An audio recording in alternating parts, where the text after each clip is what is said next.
A vibrant young woman with a bright future. She just was like a magnet. She was very, very pretty, but also very smart. Is the victim of a truly disturbing murder. He'd been struck on the head many times.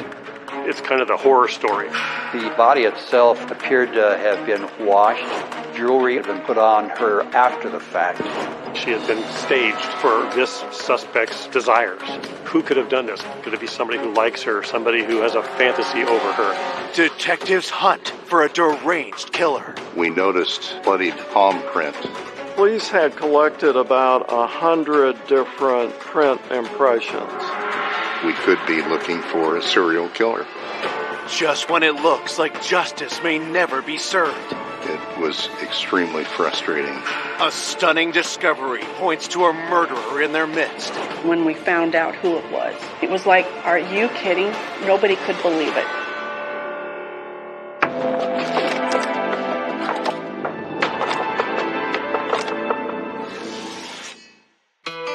Less than an hour outside Los Angeles, Irvine, California is a peaceful community with a coastal vibe. Irvine is very, very pretty. It is pretty much the hub of Orange County. The ocean's only 10 minutes away, and this is where everybody wanted to be. Irvine has always been considered to be a very safe city and has not been known for violence. On May 14th, 1979, Irvine's sense of safety is shattered when a man calls 911 to say he can't get a hold of his 22-year-old girlfriend, Savannah Anderson. Earlier that day, her boyfriend went over to her residence to meet her at about 6 o'clock. He couldn't get any response at the door. He went back home for a while, couldn't get a hold of her still. He called the police department about 7:25 p.m. It was a welfare check. Her boyfriend indicated that she had not been feeling well, and so there was a concern that it could be a health issue. When the officer arrived, he met her boyfriend, Bill Mills, and another man, Ken Bergensen, who identified himself as her boss. They explained they'd both come to the apartment to try to find out if she was okay because nobody had been able to get a hold of her that day. I was very fortunate to work with Savannah. Savannah was always prompt, and she didn't come that day. All day long, it was like trying to get a hold of her, no answers. By the end of the day, we were very concerned something might have happened because that wasn't like her. The officer found the apartment was in fact locked up tight. There was no key available from the apartment office. The officer found out that a bedroom window nearby was unlocked from the inside. He was able to open that bedroom window. When the officer made entry, he was able to see a woman with a lot of blood around her, lying in bed, towels wrapped around her face and head. She was cold to the touch. Both Savannah's boyfriend and boss are taken to the station for questioning, while homicide investigators are called to the scene. When I walked in, it appeared to me that there was a struggle, a fight, and it was very clear that she was attacked on the bed, and she laid on the bed for some time due to the amount of blood that had pooled in that area. A lot of blood splattering against the back of the wall and the headboard. She also had towels over her face. After the towels were taken off, her face was found out to be beaten very severely, excessively. The towels were significant. It tells you that the killer may have known her and didn't want to look at what they've done. It appeared that the body of the victim had been beaten with something hard. She had multiple defensive marks on her arms, her hands, nail marks around the neck area, which would indicate that she also had a ligature that had been placed around her neck. The legs were slightly raised as if some sexual activity may have occurred there. Perhaps she was the victim of a sexual assault. The degree of violence to Savannah's body was unusual. Did somebody do it because they were angry at her? If they're angry at her, is that because they knew her, they loved her, they hated her? Based on the state of the body, police believe Savannah was likely killed in the early hours of the morning. Looking closer, several details strike investigators as highly unusual. Savannah had some jewelry on her. There was a necklace around her neck, and the clasp was at the front. There's also a watch on her arm that looked like it had just been put on there loosely. We were surprised to see that those items were still intact on her based upon the brutality of her attacker. So it appeared that he may have just put those items back on her. The body itself appeared to have been washed, as there's very little blood on the skin surface of the victim. We noticed drag marks from the bed onto the carpet leading into the bathroom. Inside the bathroom, there was diluted blood with water around the sink area and also the bathtub. She looked like she had been cleaned up and set in a particular position on the bed. It was staged for this suspect's desires. And I think that was important to get an idea of what this type of person was willing to do to Savannah's body, put things on her, put clothes on her, whatever. It was very unusual for any type of murder, in my opinion. It looks like somebody wanted to make it look like she was fine and nothing was wrong. Police find some important clues the killer left behind. We noticed bloodied palm print leading from the bedroom into the bathroom. Palm prints are identifiable just like fingerprints. There were smudged, bloodied fingerprints on the toilet seat. They were basically the only way that we'd be able to find out who the killer might have been. There was no DNA at the time. Detectives find no murder weapon or any sign of forced entry. We made the determination that the killer may have been known by Savannah and let him in through the front door. Another theory was through an unlocked open window. After finishing up at the scene, detectives break the news of Savannah's death to her loved ones. The parents lived in Utah. When I spoke to Savannah's mother on the phone, she was devastated by this. It was her only child. It's probably hard for most people to realize, first of all, what it's like to lose a child, let alone the only child you have. Savannah's mother said Savannah had made a collect call to her about 10 o'clock the previous day on Mother's Day evening. They had talked on the phone for about 2 hours. Savannah was very happy, good mood. That must have made it even more so difficult. When I found out what had happened to Savannah, we were all totally shocked. My heart just hurt so much. How very sad this beautiful young lady, her life was gone, is very senseless, very, very hard to understand. Born in 1956, Savannah Anderson grew up in Salt Lake City, Utah, and had big dreams. She was 22 when she moved to Irvine. She came here looking for a better opportunity. She was very independent, and she wanted to do it on her own. I met Savannah when she was working here for Commercial Credit. Savannah was a secretary for the operations manager. She just was like a magnet.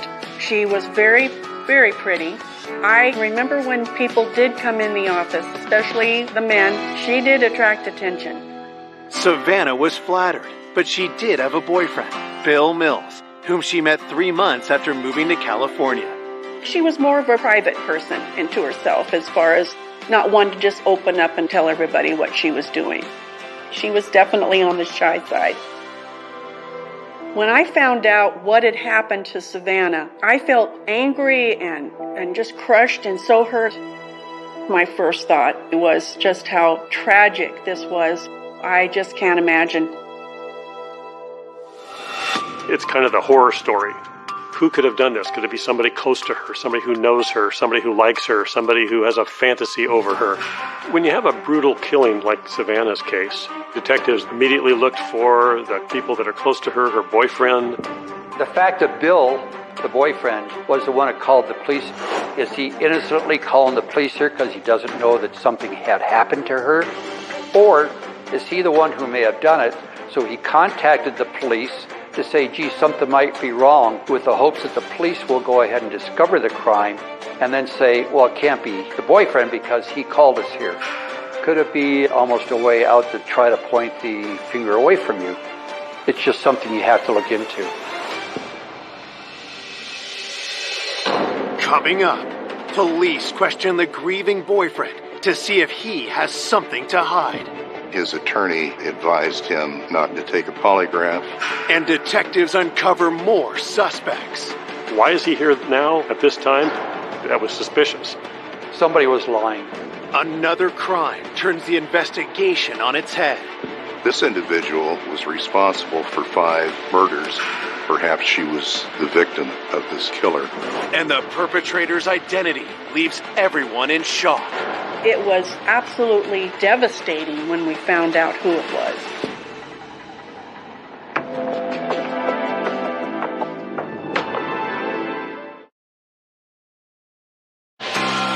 Police investigating the gruesome murder of 22-year-old Savannah Anderson have their first suspect, her boyfriend, Bill Mills.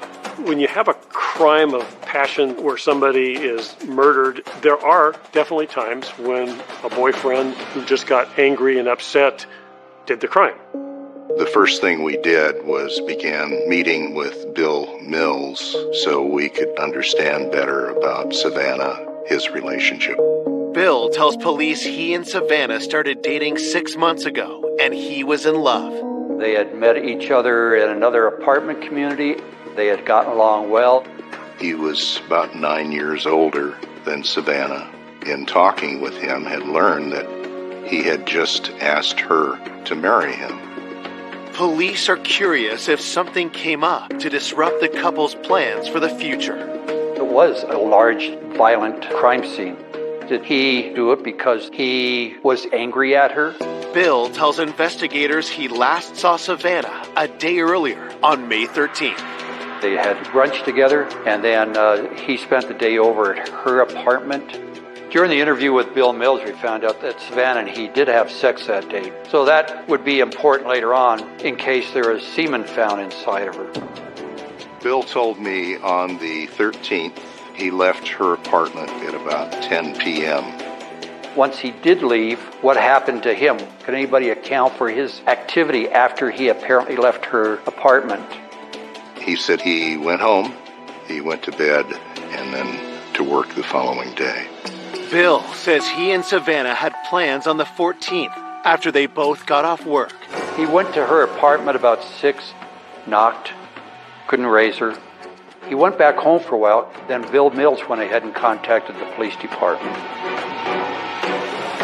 Bill denies having anything to do with Savannah's death. It appeared that Bill Mills was really in love with her, thought it was a very serious relationship. He was very happy with her. Bill was cooperative. He tried to assist us as much as he could. But there is one request Bill won't comply with. There is a red flag. He was asked if he would be willing to take a polygraph. He contacted an attorney, and his attorney advised him not to take one. We did ask if we could see his body, his hands, his arms, see if there's any indications of a struggle with anybody. But his body was clean. We asked him if we could go ahead and take his finger and palm prints. He agreed to let us do that. It will be weeks before the results come in. In the meantime, detectives are forced to let Bill go. Next, they move on to another man in Savannah's life.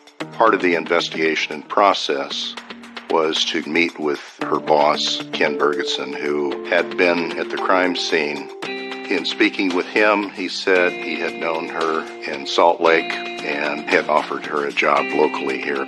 Ken Bergeson also said that he kind of considered himself a father figure to her. He helped her move. They had talked many times, been out for drinks, been out for lunch and different things. Could Ken have wanted more than a professional relationship with Savannah? Was anything going on? romantically in the present day. I asked Ken where he was the night of May 13th, and he indicated that he was with his wife that whole evening. We did contact the wife to verify that, and there's no reason to believe that he was anywhere but at his home that night. After the interview, we asked Ken to submit his prints so they could be compared against the crime scene. We just let him go home that night after the interview. The police questioned each one of us in the office. I worked for Ken Bergerson at the time. He was just such a nice guy and so concerned about her. She was living by herself, and she was just so beautiful. I just thought, somebody saw her. Somebody was either stalking her or something happened. But I was just so angry that somebody could possibly do something like this. It had to have been somebody I thought who was very sick. There was nothing really that drew anyone's attention to any issues that Savannah had at work, and nothing came of it. Police canvassed the apartment complex the next day, searching for witnesses. We didn't find anyone that said that they'd heard any struggle or screams to corroborate when that attack may have occurred. There were 2 security guards that were assigned to the complex. It was a multi-unit under construction. So after I got the names of the security personnel who worked that night, which was about a week after we originally responded out there, I talked to the security guard first who worked the midnight to 6:30 shift. His name was Chuck Doyle.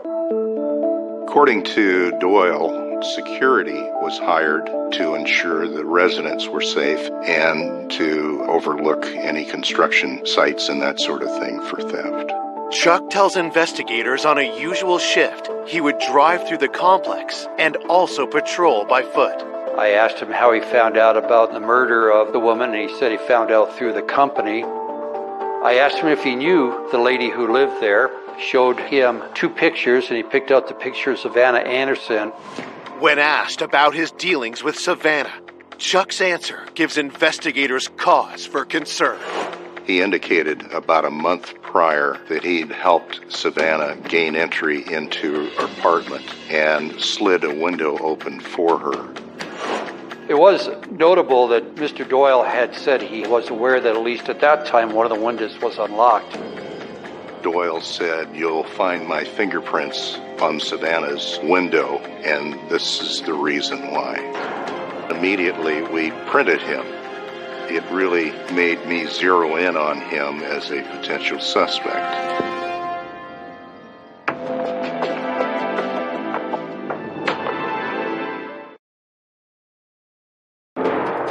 A week after Savannah Anderson was found bludgeoned to death in her bed, security guard Chuck Doyle has drawn suspicion after admitting that his fingerprints are likely on her unlocked window. She had locked herself out of her apartment before, contacted him while he was on the site to see if he could help her get into the apartment. The security did not have any pass keys. He found that a window was unlocked. He was able to slide the window open. He also said that he didn't go inside. Now, that could be for a couple of reasons. Could be perfectly innocent that he didn't go inside. Could also be to say, well, I didn't go inside if he may have somehow be involved in the death. Had Chuck slipped in through the same unlocked window to kill Savannah? Police press him for his movements that night. Chuck Doyle said that he reported for duty on the 14th at midnight, or was supposed to, indicated that he was about 10 minutes, 15 minutes late. He was supposed to replace a security guard named Bob Sellers. He drove by Savannah's and saw her talking on the phone. He thought maybe that was around 12:15 or so, 12:20, but was not certain. He went and parked next to Bob Sellers' car. About 12:30, he estimated, Sellers approached. He got daily reports from Sellers, and then Sellers went ahead and got in his car and drove off. When detectives ask what happened next, Chuck's answer raises even more suspicion. He said he drove around a while, went back to the carport, and went to sleep, which would seem very odd. He thought he probably nodded off for a while. Doyle says that he was awoken by a car door slam. it was Sellers who had returned and invited him to breakfast. Doyle says it was maybe 1 or 2 in the morning. They went to breakfast at Spire's restaurant, a 24-hour cafe. The cafe is just 10 minutes from the complex. Doyle said that he was dropped off by Sellers at about 2:30 in the morning. Chuck says the rest of his shift was uneventful, and he clocked out at 6:30 a.m. There's just something really unusual about the sequence of events that's being described by Doyle. Investigators are left with more questions than answers. Did Savannah die on Chuck's watch? Or was he the one who killed her? Hoping for clarity and to corroborate Chuck's story, they turn to the other security guard, Robert Sellers. Robert Sellers enlisted into the Marine Corps at age 17. He's 22 now. He was assigned that day to work from about 4 in the afternoon, and he was supposed to get off at about midnight that night. I asked him if he knew who Savannah Anderson was. He said he had talked to both her and her boyfriend that evening. Sellers told me that he thought he saw Savannah around 10 p.m. on the phone. Robert confirms that Chuck was late for work, so he didn't leave the apartment complex until around 12:30 a.m. After leaving Doyle, he then went home, showered. As a U.S. Marine, he was supposed to go to a Marine base at 6 o'clock in the morning. He decided it wasn't worth trying to go to sleep, so he thought, well, I'll just go out to breakfast with Doyle. So that's when he returned. Sellers told me that he came back to the complex about 3:30, which is an hour and a half or 2 hours after what Doyle recalled this happening. So there was this inconsistency between the both of them about what time they must have gone to the restaurant. Sellers said there's a waitress named Gail who waited on him. I took note of that. At the end of the Sellers interview, we asked if he would go ahead and give us finger palm prints, which he agreed to. Investigators hope the autopsy report can help them pinpoint Savannah's time of death. According to the coroner's report, Savannah Anderson died at approximately 2 a.m. on May 14th. The cause of death was strangulation. She'd been struck on the head many times, found multiple contusions on her face. There was broken fingernails, a broken jaw, cracked teeth. We did have biological fluids, semen that was found, but DNA was not in existence at the time, so we didn't have that tool. My first thought was just how horrible to die like that. I cried and I was just very upset just thinking that something like that had happened to a person that was just so lovely. It's just terrible. If Savannah was killed at 2 a.m., which security guard is telling the truth? Was Chuck really off-site like he claimed? Or was Robert right, meaning Chuck was at the apartment complex when the murder took place? There was a wide gap and discrepancy between their two stories and timing. So the two were brought in together to try and determine if someone was mistaken about times. They both basically stuck to their stories. I wasn't sure which either timeline might have been correct, whether it might have been Doyle's or Sellers, because they were just too far apart. So we thought at that time somebody was lying.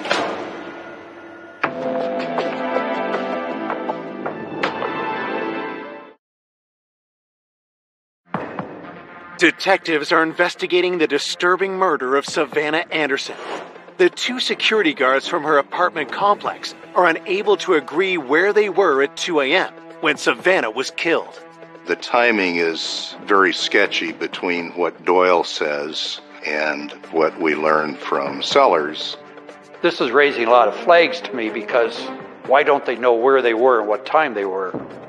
Going over time discrepancies, Doyle said, well, I slept. I could be mistaken. I'm not sure. So Sellers seemed to be more credible time-wise. According to Robert Sellers, Chuck was on duty at 2 a.m. and the pair only went to Spire's restaurant around 3:30 a.m. I asked one of the patrol guys to go ahead and try to contact any waitress there that might have been named Gail to see if she recalled the security guys coming in there at all. They weren't able to find a Gail that worked at the Spire's restaurant, so we could not identify that particular part of the story.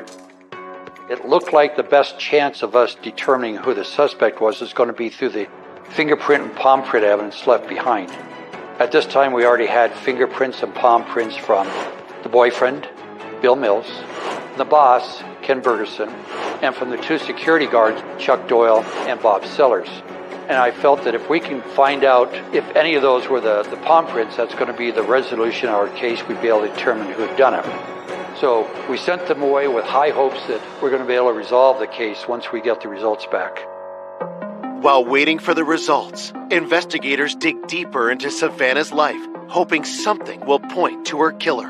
Savannah seemed to be a very likable person who had, from all reports, a good mind, good IQ, personable, funny, one that you would be very happy to have as a daughter.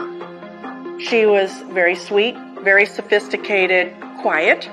She had very strong values and morals. You know, she was just not one of those that was going to be out looking for trouble.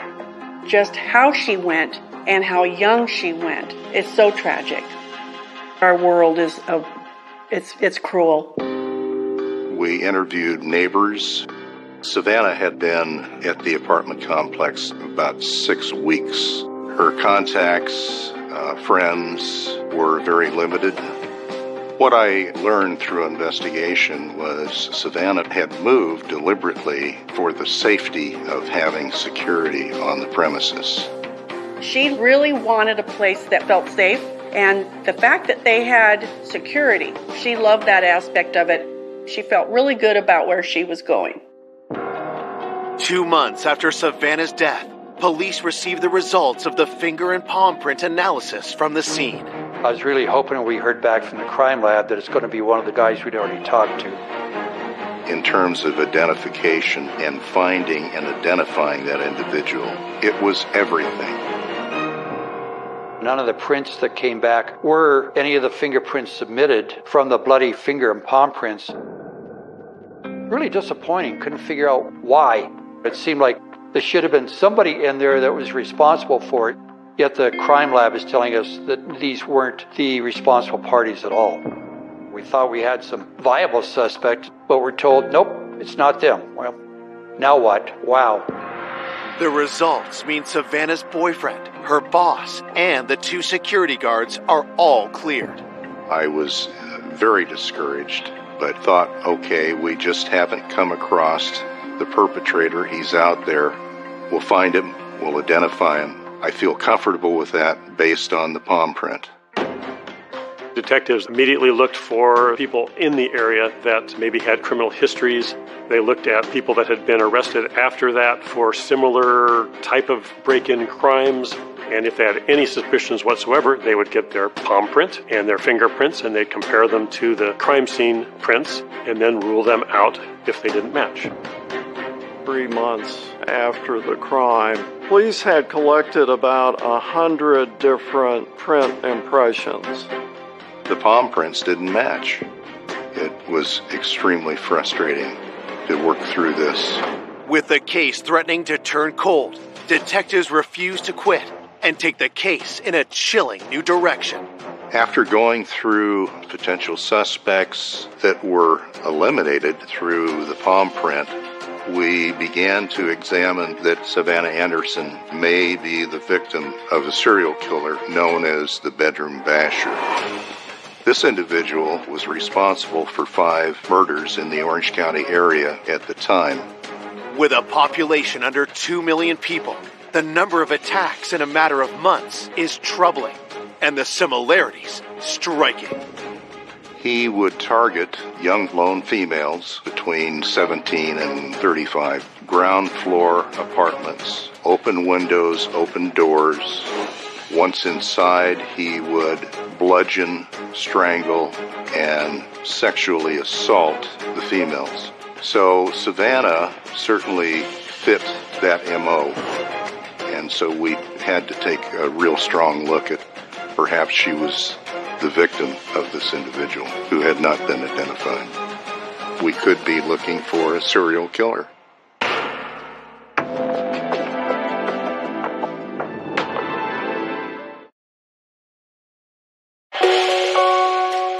Detectives investigating the brutal murder of Savannah Anderson now believe she may have fallen victim to a serial killer.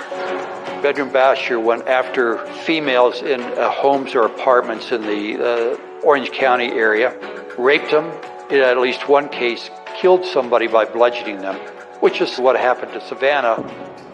Based upon the number of bludgeonings in Orange County, which were 5, we felt that there would be another that would take place. 5 months after Savannah's murder, investigators' worst fears are confirmed when the serial killer strikes again. During this time, there was a woman in Orange County that had been attacked, believed by the bedroom basher, who survived and was able to give a description to the police. A composite drawing was made. She described the perpetrator as a male, olive skin, pockmarked face, long hair, mustache, dark eyes, in his late 20s, early 30s. A task force was created in Orange County. Flyers were disseminated to the public and to patrol units. It resulted in multiple contacts of people who believed they knew who this individual was. Unfortunately, none of those resulted in the apprehension of the individual. A year after the murder, with no arrests and a killer on the loose, women in the area live in a constant state of terror. The community was definitely impacted by this terrible murder. The news was full of these kind of things, and it did create fear among people. The fact that I was living so close by, it's a little scary. Any female who resided by themselves took extra precautions to ensure that their windows, doors were in fact locked. Every possibility we looked at, we were unable to make any headway in determining what happened to Savannah Anderson. It was extremely frustrating. There was no one else that we were aware of that could provide any insight and or potentially could be a suspect. 3 years after Savannah's murder, her case remains unsolved. After you go through tips, leads, you step back, you re-examine, you say, what did I miss? It's got to be there. What did I miss? I started to believe that they just weren't going to find out. And that's terrible to think that something like that could happen and that this person is out there roaming around still. 2 more years pass until a rookie homicide detective takes a renewed interest in the case. Savannah's case was the first cold case that I ever worked. I was familiar with it because I was in patrol when it happened, and I thought, well, nobody's looked at it for a while. Maybe I should look at it. A friend of mine who knows Larry Montgomery very well calls him the evidence whisperer. I was aware he was looking at the Savannah Anderson case, and at one point he came to me and we compared notes on it. After combing through all the evidence, detectives revisit whether Savannah was a victim of the still unidentified bedroom basher. The possibility that she was killed by a serial killer was definitely looked at. I was looking at anything that I could use to direct me to a possible suspect. I'm looking at what was done at the crime scene, what did the suspect do with the body, what was maybe in his mind because of what he did. In comparing Savannah's murder to those committed by the bedroom basher, something just doesn't add up. The one thing that stood out that was not similar was the cleaning up of the victim. When I look at a crime scene like this, it's somebody who has a desire for Savannah. She appeared uninjured other than towels on top of her face. It wasn't the gore that he liked. He had to kill her in order to get her into a position where he could fantasize about having an actual relationship with her. This is a real girl now as opposed to a dead body. The question in this case is, who did it? All the people we've looked at and that looked good were not matching the prints. There was one point where I started looking at the security guards to see what they were doing, because they were certainly involved in being there at the time. There were very big differences between what Doyle said happened and what Sellers said happened that night. And I thought that was very odd. I thought at the time that I interviewed Doyle that one of the problems was he may have gone to sleep for a while. That would certainly account for the timeline being different, or his uneasiness in talking to us about that particular time period. Police quickly locate Chuck and bring him in for another interview. His story about what happened the night of the murder is the same, but a few details stand out.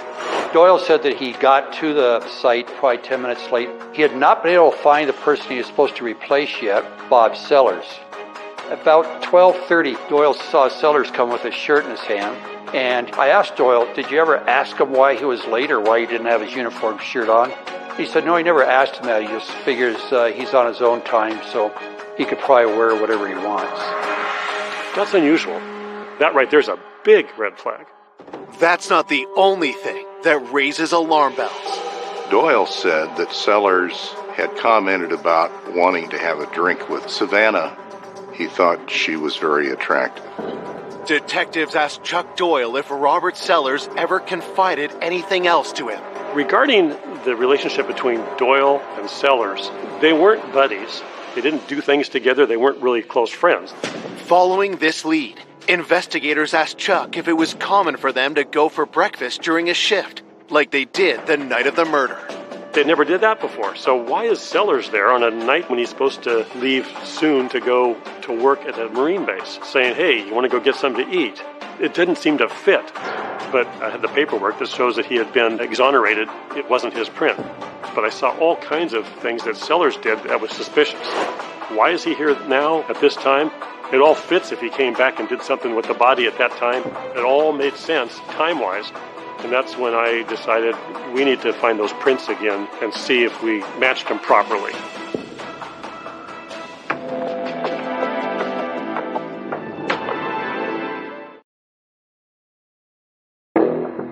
"5 years after Savannah Anderson was found murdered in her apartment, cold case investigators suspect her killer has been hiding in plain sight the entire time.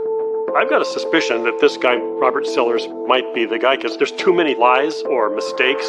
He's already been exonerated, and I didn't believe the exoneration. We need to find somebody who's better than our sheriff's department, who's best in the world that we can get.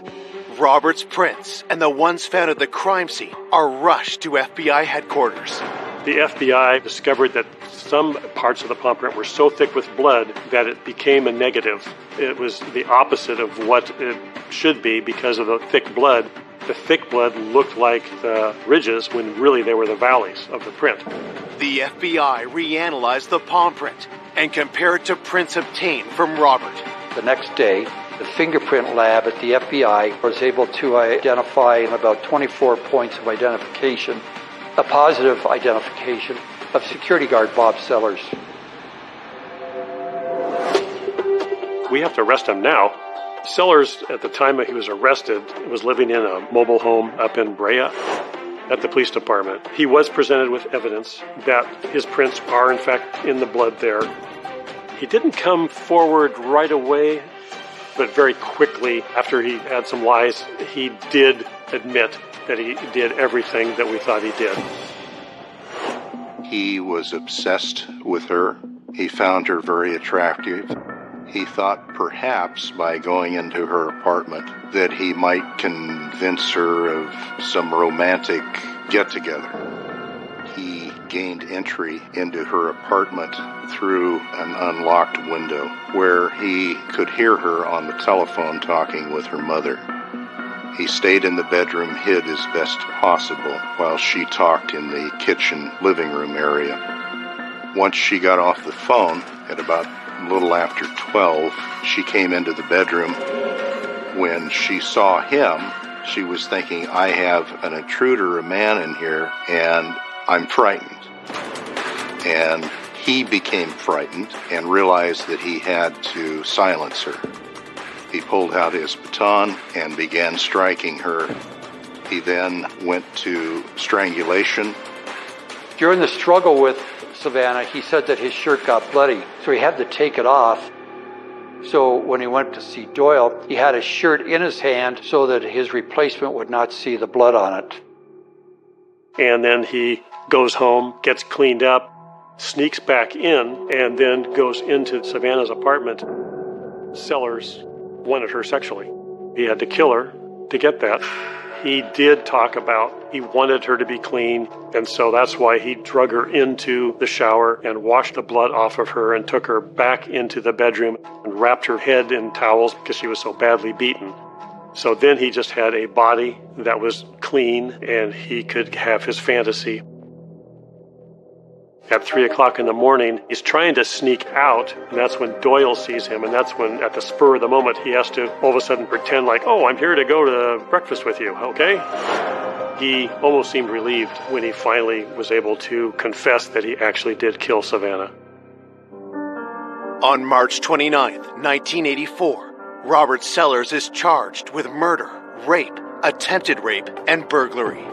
I think after 5 years, he thought he probably did get away with it. In that time, he got married, started a family. The anguish that he caused with Savannah Anderson's death, he didn't deserve having that extra 5 years. On November 4th, 1986, Robert Sellers is found guilty of first-degree murder and a special circumstance of rape. But his lawyers win his appeal. His conviction was overturned on a technicality. The fact that the prosecution could not prove that she was alive during the rape changed the verdict for a life without possibility of parole. Instead of a retrial, prosecutors offer Robert a deal. He accepts to avoid the death penalty and pleads guilty to first-degree murder. He is sentenced to 25 years to life in prison. Here you have a guard, a man, a Marine, placed there to protect the residents, and it turned out he is the one committing the crime. One would not expect the one who is protecting you to be your killer. It was absolutely devastating when we found out who it was. The irony of it all was the fact that she moved to this beautiful apartment complex thinking she was going to be safe and secure. And it was the security guard that actually did it. It was like, are you kidding? Nobody could believe it. Authorities don't find anything to link Robert Sellers to the bedroom basher killings. In 1996, Gerald Parker was identified and convicted of those crimes. In 1999, Robert Sellers died in prison.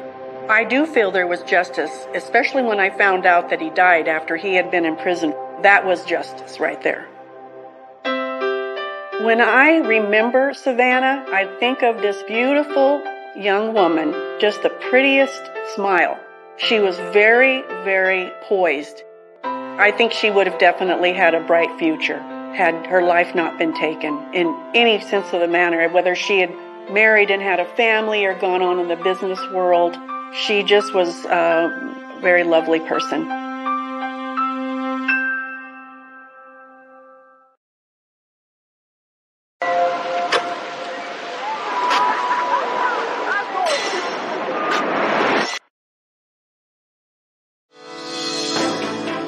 A good-natured, fun-loving man. He was just a wonderful person. He was so funny and so charming. Enjoying his retirement years. At that point in his life, he was very content, very close to his family, his nieces and nephews. Is brutally gunned down a month before his wedding. It was point-blank assassination. It was a big puddle of blood. Oh, my God!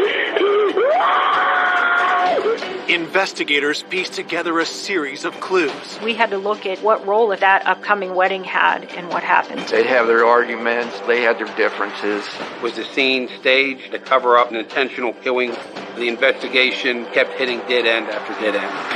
And chased down multiple suspects. It was a whodunit. We were hoping for that break to come. Revealing a plot fueled by greed. He was somebody who had a criminal history of theft and assault. Just when police are close to making an arrest, it was like he had just got smacked in the head with a baseball bat. They uncover damning evidence pointing to a surprising suspect. You never expect anything like this. And then all of a sudden, the kill was right in front of us.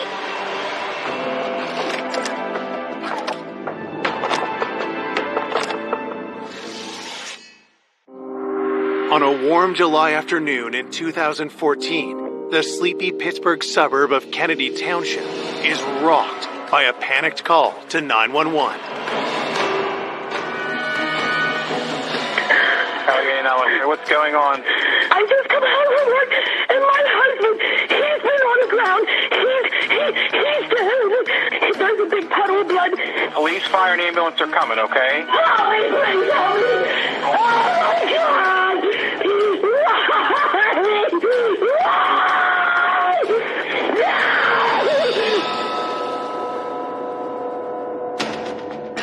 The woman who made the 911 call, Carol Lapaya, says the victim is her soon-to-be husband, 59-year-old Jack Parks. When I arrived on scene, the first thing I noticed is that the victim's head was covered in blood. It was on closer examination that you could see it was a gunshot wound. One challenge we had right out of the gate was that there was no casing for gun found. We don't move his body until it can be photographed.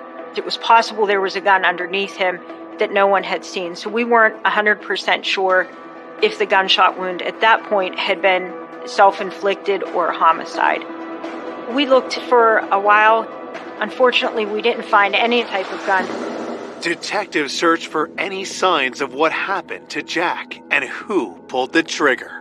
It was pretty clear right off the bat that this was some type of a home invasion or robbery that occurred.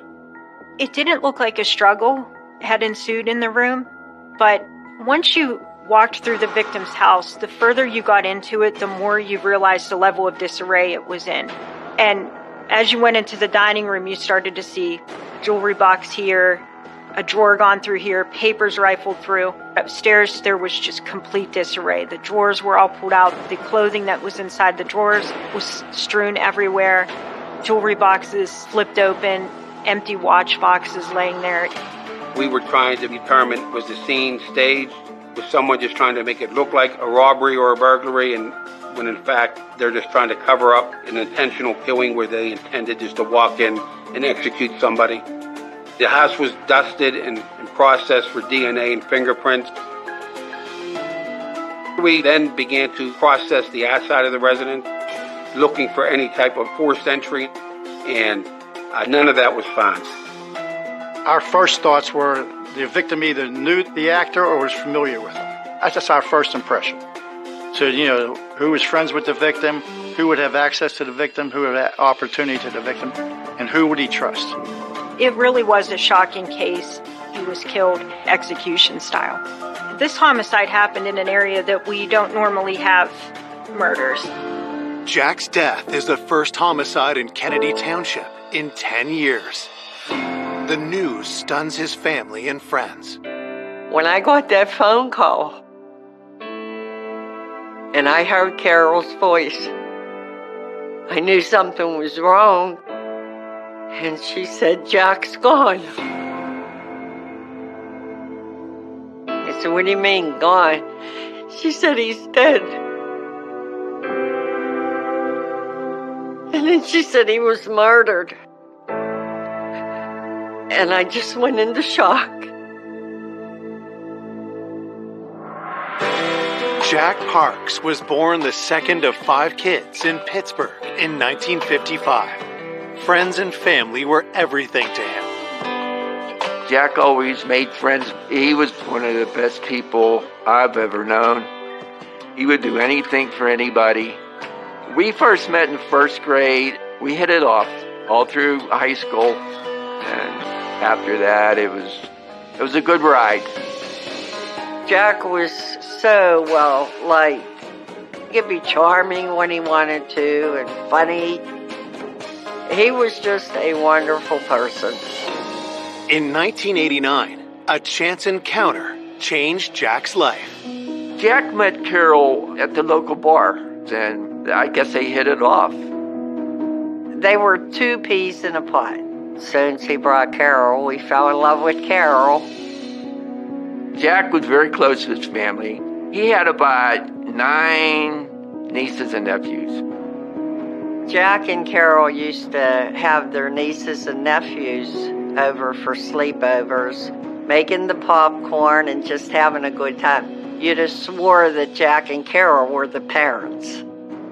They didn't have kids, so when those kids were around, they were their kids. Jack had recently retired, but had big plans for the future. At that point in his life, Jack was very content. Him and Carol were going to get married. They've been together for over 25 years. Carol in the beginning really wanted to get married, and Jack didn't.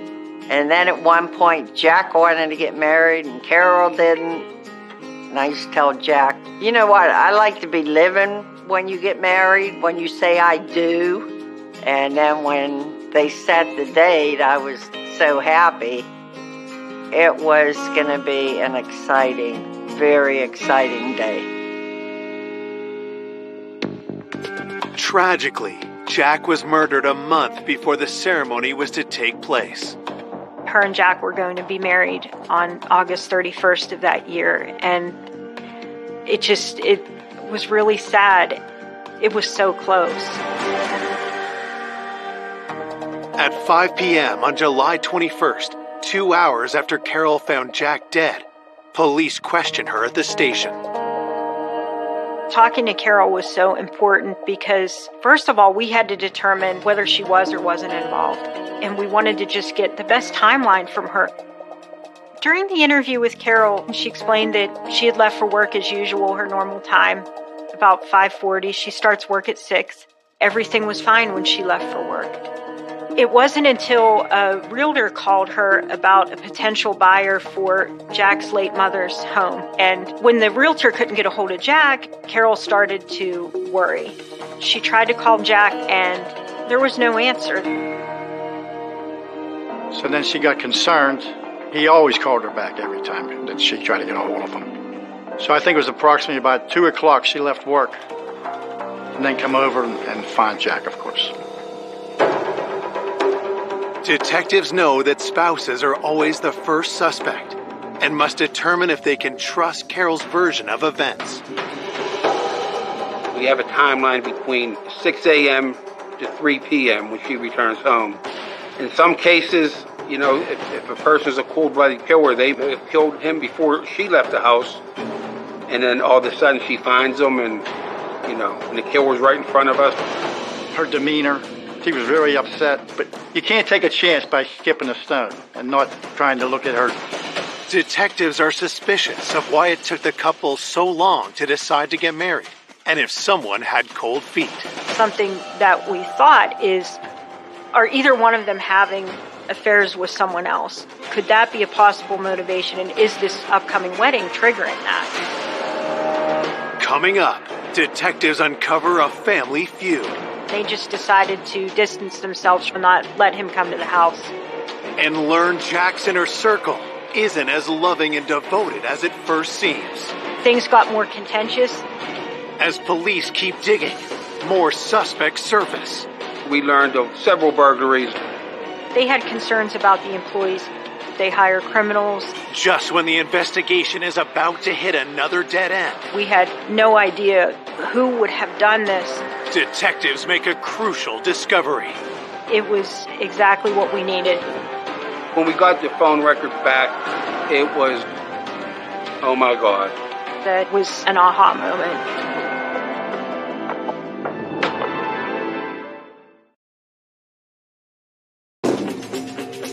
Kennedy Township Police are investigating the area's first homicide in a decade. 59-year-old Jack Parks was found dead in his home by his fiancée Carol in what appears to be a robbery. But since there was no forced entry, investigators try to determine if this was actually a staged attack, and if the motive was something more personal. When we interviewed Carol, we had to look at what role, if any, that upcoming wedding had in what happened. We had to start looking at every aspect of their lifestyle. What were the family dynamics? We had to chip away at a number of things in their life, things that happened that day, but also things that might have happened in the past that could be a motivation for this murder. They had their differences. They'd have their arguments, but it wasn't my point to get involved in their squabbles. We kept talking more and more about any kind of problems that they had had in their home. And I asked her, do either of them have a gun? And she said that they did not. Carol says she would never do anything to hurt the love of her life. She wanted to marry him. Jack was her soulmate. Jack and Carol, they loved each other. They felt they were already married. To everybody, they were husband and wife years before, the wedding was planned. Carol was very upset. It was very difficult to talk to her while she processed that emotion, but then to still get the information we needed to keep moving the investigation forward. To me, that was a sign that she wasn't involved. With suspicion shifting from Carol for now, investigators explore whether theft was the main motive. The bedroom was ransacked. The mattress was disturbed. Things were emptied out of drawers.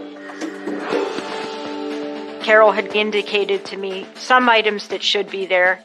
Their wedding rings that they had bought. Jack collected some coins. He had some expensive watches. She indicated that the watches should be in the boxes. When we first processed the areas of disarray, none of those items were there. That was our first big clue to go off of. I knew that if we could find that jewelry, we could find who was involved. We didn't know if the person who took it might have given it to someone else, but we had to start with where is it, who has it, and how did they get it. The next morning, the autopsy report comes in. He was taken out with one shot and to the right side of his head. It took it to a level where that is someone who probably came there with the intent to either use that weapon to intimidate or control Jack. There was a projectile that was recovered from his skull, and we were able to determine that we were looking for this .380. So that was a good start for us. Now we knew what kind of gun we were looking for. During the victim's autopsy, you could see that there were no wounds on his hands at all. There were no scratches. There were no broken fingernails. Nothing that seemed to indicate that he had had a chance to fight back. He had been caught completely off guard. During Carol's interview, she indicated to police that Jack's nephew, Bradley Johnson, is someone they should look into. Bradley was living across the street with his mother and father, across the street from Jack. And he was always over there. And from what I understand, he was one of the last ones to see Jack alive. We made contact with Bradley, and Bradley had told us that he had gone over to Jack's house on the 21st, and he said he got there around 10:30 in the morning. Detectives find that timing suspicious. They know Jack was killed sometime between 6 a.m. and 3 p.m. that day. I asked him, I said, Bradley, what did you go over there to talk to him about? He said, well, Jack's mother had passed away, and he knew that Jack was looking to sell the home. But Bradley wanted to negotiate a deal with Jack, and he wanted to talk to Jack alone because he said, I don't want Carol weighing in on this. I wanted this to be a Parks family matter, and I want to discuss it with him. In his words, I didn't want her putting her 2 cents in. And that was a phrase that seemed to hint at some kind of animosity. Bradley tells investigators that he finds Carol too controlling and that she shouldn't have a say in this family decision. Jack wanted to wait until he could talk with Carol about it, which sort of defeated the purpose of why Bradley had gone there when she wasn't home. So he said he ended up leaving and they were going to revisit the conversation later. As investigators press him further, Bradley reveals an alarming fact. We did ask him about any firearms that he owned, and when Bradley told us he owned a .380 caliber pistol, kind of was like, okay, this may be something broke bad, because now we know Carol leaves for work at 6 a.m. and Jack's alive at 10:30 because Brad's telling us he's over there. He indicated he had left about 11:15. With Bradley's timeline, it definitely seemed that Bradley was very close in time to when Jack would have been killed. And he put himself there. He had the same type of gun. Had the discussion about Jack's mother's house turned fatal? With the timing of Bradley's conversation with Jack, it made me wonder whether things got more contentious than he was alluding to in my interview with him, or did he leave there upset, or did somebody else come back and do something to Jack? It had to be looked into.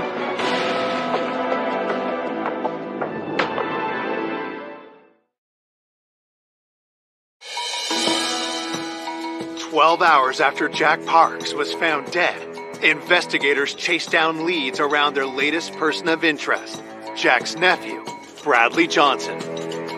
When I found out that Bradley was a suspect, I was mad. I was really upset, knowing that they thought that. But then again, when it comes to an investigation, the police are doing their job.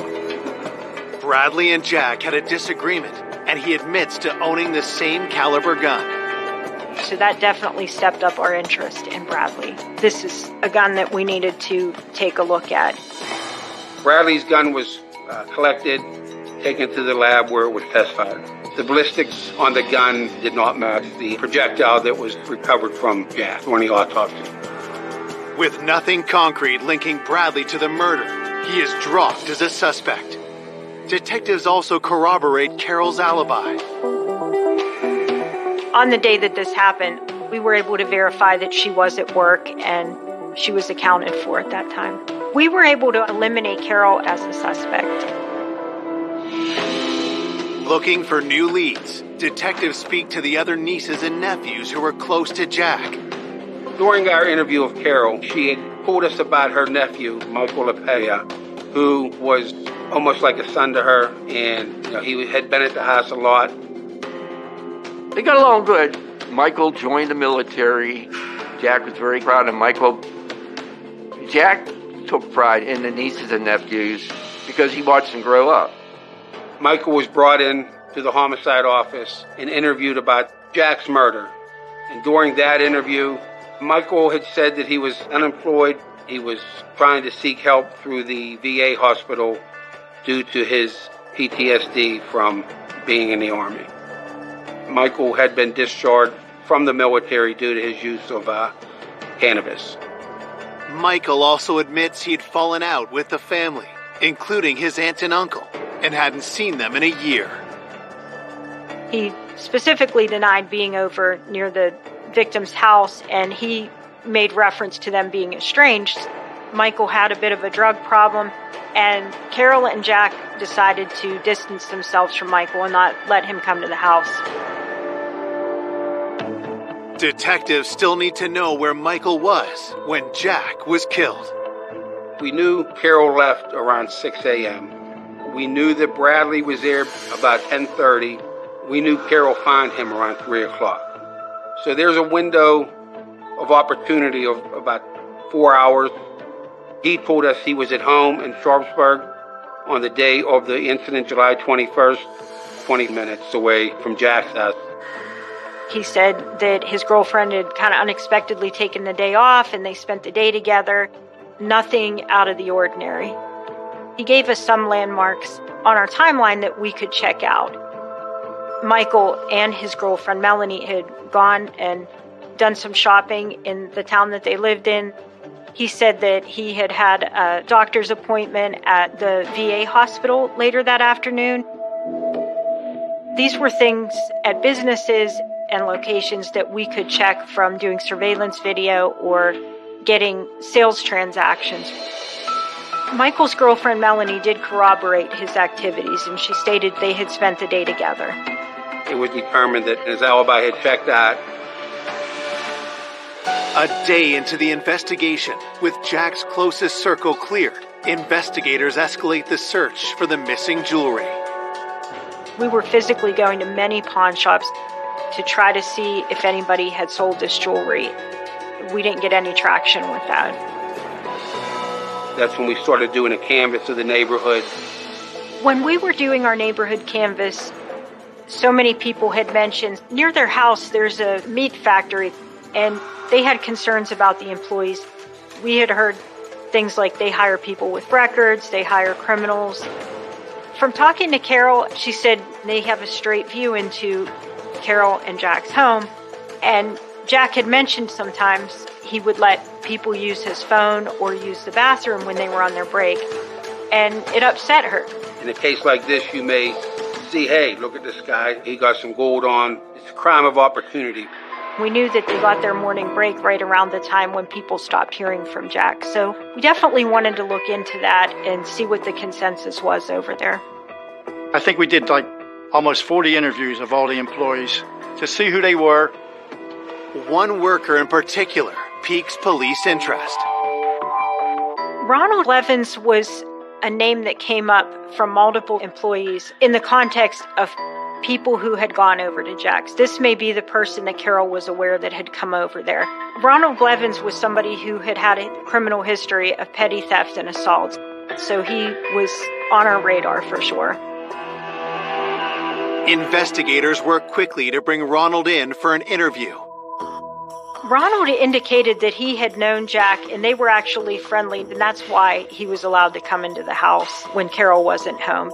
Carol said she would get upset with Jack. She would say, Jack, don't just let anyone in our house. You can't do that. And he would just, kind of shrug it off. But she just didn't want people coming into the house that she didn't know. Investigators asked Ronald point blank if he had anything to do with Jack's murder. He said he had no involvement in Jack's death. The day that Jack was killed, Ronald didn't come to work. He had actually taken scheduled vacation for Friday and Monday. Ronald Blevins' alibi checked out, and we were able to eliminate him as a suspect in this case. Desperate for a new lead, investigators look for similarities with other robberies in the area. After Jack's murder, we talked to the local authorities, and during that we learned of several burglaries, one of which an older lady was burglarized and about $5,000 worth of quarters were taken. Jack's killer had stolen his coins as well as jewelry. Is this the same person? And could they strike again? The neighbors were very afraid. We still have a killer out there. It was a whodunit. Once something like this happened, you think that anything's possible now.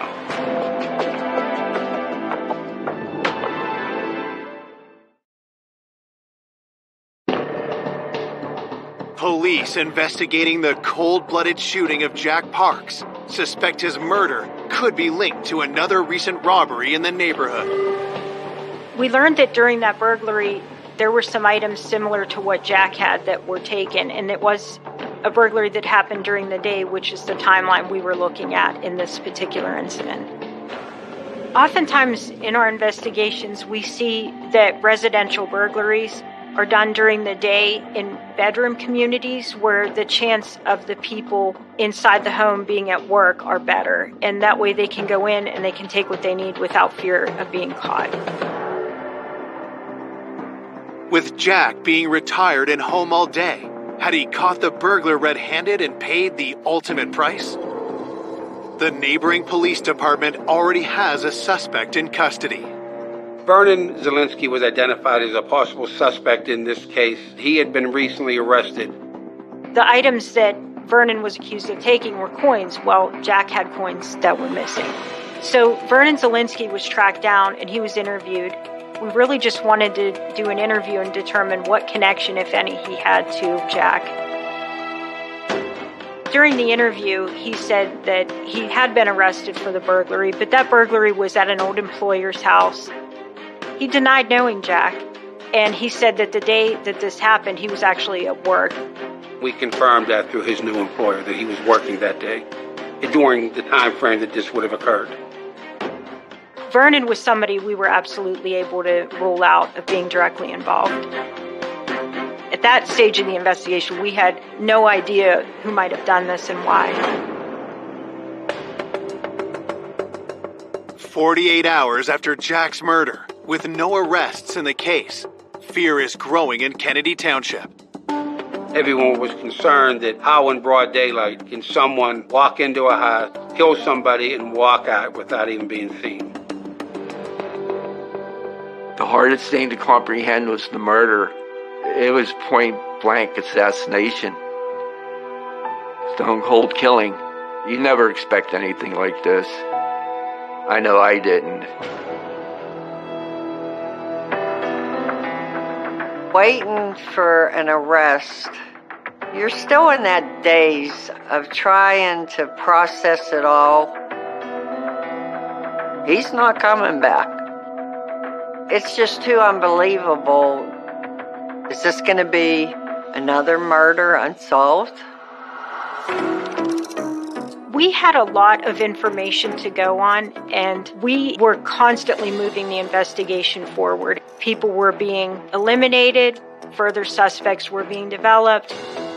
3 days after Jack was discovered dead, police get a major break. A local pawn shop in Sharpsburg, PA, which is another small little borough within Allegheny County, the owner had called the local police due to some suspicious activity.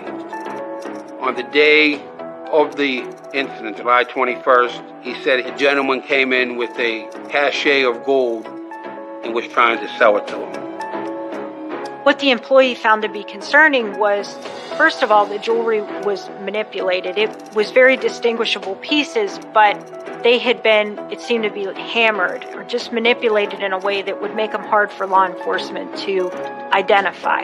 It threw up a red flag to him, but also he seemed to think that this was a person who had sold him stolen jewelry in the past.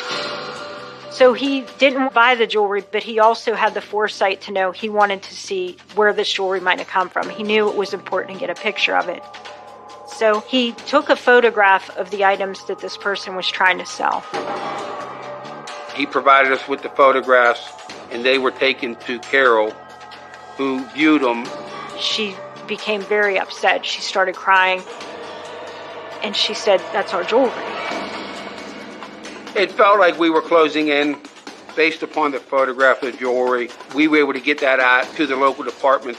They could share it with the pawn shop owners in town if anyone comes in with this. Investigators hope they can identify the seller. The pawn shop owner was able to give a good description of the person who brought the jewelry in. A younger white male, black hair, and thin build. That description was provided to the local police chief in Sharpsburg, and he thought that fit the description of the white male from that area. It gave us a very good lead in this case. A photo array was put together to include 8 individual photographs, and they were shown to the shop owner. We have a set of instructions that we give them, and we say, the person that we're looking for may or may not be in here, but if you see the person, indicate it on the lineup. So once he reviewed the photo array, he did identify who that person was. It was a huge break. It was exactly what we needed. Coming up, police find stunning evidence pointing to Jack's killer. In the video, we knew exactly who it was. This was a shock to everyone. You never thought that would happen. It would be that person. But making an arrest wouldn't be easy. She provided alibis for him and just denials. Until investigators find proof no one can deny. Those records don't lie.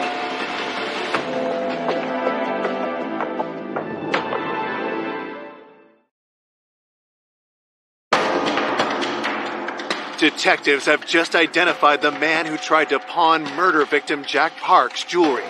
His name, Brian Gibbons. He's been a known thief to the local police department. We went after that lead strong. We were feeling pretty confident that Mr. Gibbons may be our man, or at least know who our man was. We were very excited and very motivated to go find him. Brian has a long history of petty crimes, but investigators need to determine if he's a killer. 4 days after the murder, they get a warrant to search his home. Specifically, we were looking for any of the very distinguishing items that Jack Parks had. Unfortunately, we didn't find any of the victim's jewelry in the house, but we did find some items that did turn out to be stolen from someone else. Based upon the search at Mr. Gibbons' residence, we were able to arrest him and have him sent to the county jail. Investigators questioned Brian about Jack's missing jewelry. He said that he didn't have anything to do with it. At that point, we were trying to determine if perhaps he'd been given some jewelry to sell, that maybe he didn't know its origin and he went to go sell it. We really just wanted to see if we could come up with any connection to rule him either in or out on the homicide of Jack Parks. Brian tells detectives he doesn't know the victim and has never been to his home. He said he had no connection to Jack at all. He denied having any knowledge of the Jack Parks homicide. We asked, well, what's your alibi? And he goes, I was arrested for entering an abandoned house that day. And that was confirmed. Brian was not the killer. He had a solid alibi. It was clear that he was not the same individual who had come in to the store on that Monday and tried to sell the jewelry. The pawn shop owner mistakenly identified the wrong person. The investigation kept hitting dead end after dead end. We thought we had it, but then once we eliminated him, we took a pause. We had to step back a minute, not start all over, but then keep everything else in perspective. While detectives hunt for new leads, Jack's loved ones struggle with their grief. Instead of looking forward to Jack's wedding, 5 days after his murder, they attend his funeral. When he told me he was going to get married, his brother and I would have stood up for him, I was proud because I was never a best man. And there I was, carrying his casket. God, to have something like that happen in such a quick time, it's devastating to everybody. You feel the hurt, but it really doesn't sink in until the funeral's all over. And then the shock is over. It's reality. He's gone.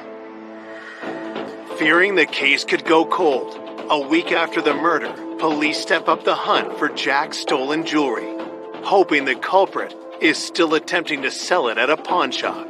We all just sort of fanned out and we took particular geographical areas. We knew there was still a person that was out there trying to sell Jack's jewelry, and we had to just keep holding out hope that the pawn shop would take their identification, that they would keep good records. That's what kept us going, honestly. There's a detective in the city of Pittsburgh who is a pawn shop records analyst, and I reached out to her and I told her what items that we had missing, and on August 4th I heard back from her, and she told me that she had found the jewelry where it had been sold. Investigators race to the pawn shop. We had to go take a physical look at it, see who, if anybody, was on camera. Some store policies, all they have to do is take an individual's driver's license number. They don't even have to make a photocopy of it.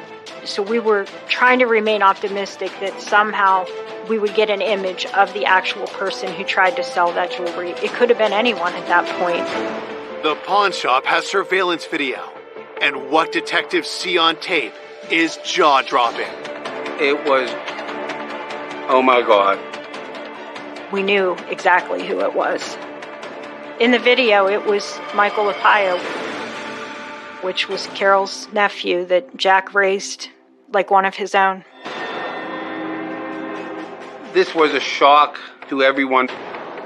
When we first had dealings with Michael, early on in the investigation, he did provide an alibi about businesses he was at, doctor's appointments.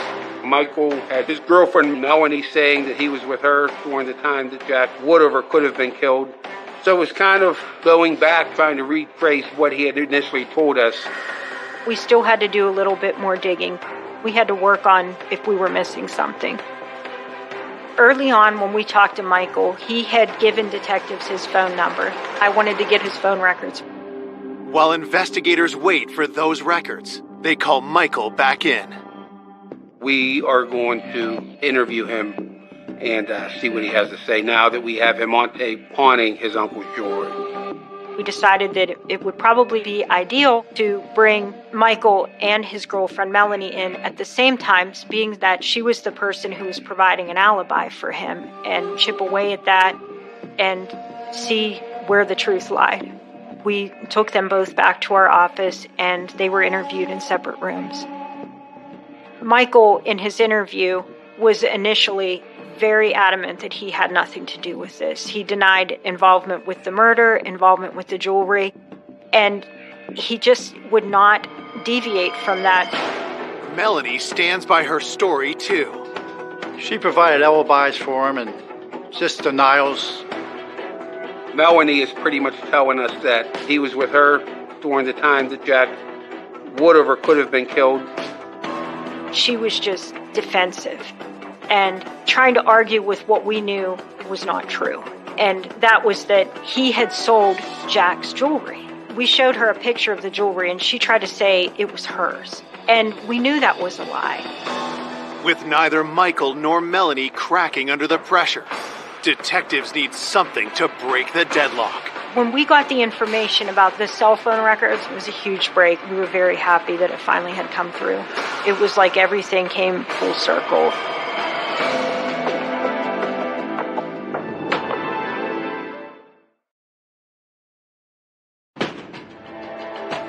2 weeks after Jack Parks was shot to death in his own home, investigators get the break in the case they needed: incriminating cell phone GPS data. When I got Michael's phone records, I started to see where generally he spent most of his time, which was consistent with his home. He told us he was in Sharpsburg, 20 minutes away from Jack's house, on the day of the incident. Parts of his alibi checked out, cell phone data-wise, but there was an anomaly where about 11:45, his cell phone pinged over in the area of Jack and Carol's house. To me, the significance of 11:45 was it is in this time where Carol can't reach Jack. It would be impossible to be in Sharpsburg and your phone ping off a tower in Kennedy Township. The amount of distance between the two, it wouldn't be possible. He was not at home. He was over near his uncle's house. So 11:45, Michael's phone being over there was an aha moment.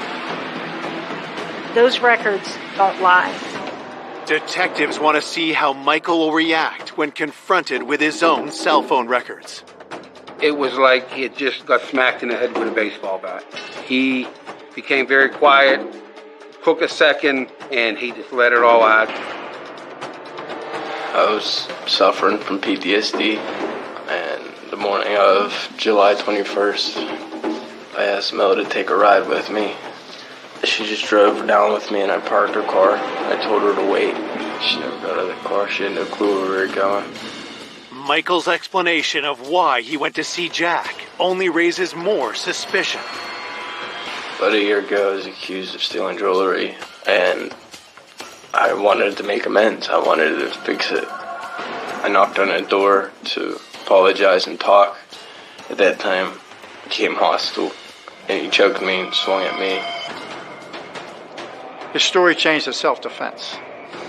He had two hands around my neck, and at that time, I felt my life was threatened, and I had a pistol, 380 on me. It went off. Reconciling that just wasn't possible. Jack was shot one time, right close to his ear. Basically, someone held a gun to his head and executed him.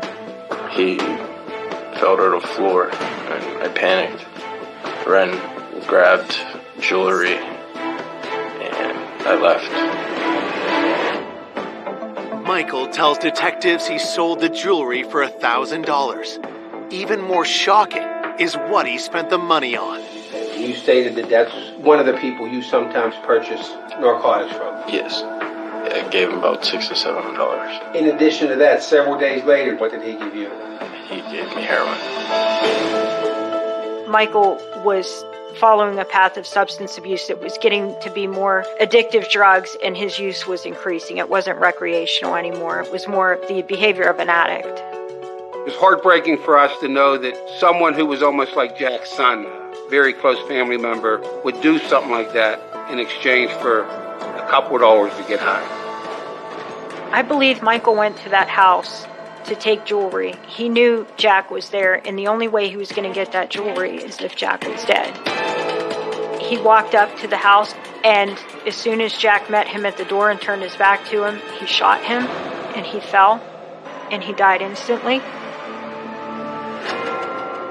On August 5th, 2014, Michael LaPaya is charged with first-degree murder. To say to Carol, we know who did this, it was hard, but the hardest answer that we had for her is when she said, Michael who? And he had the same last name as her, really.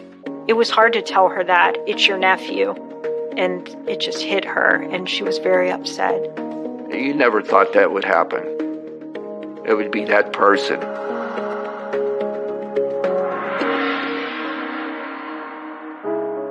It's still to this day so hard to believe that somebody that they loved, Michael, could have done something like this.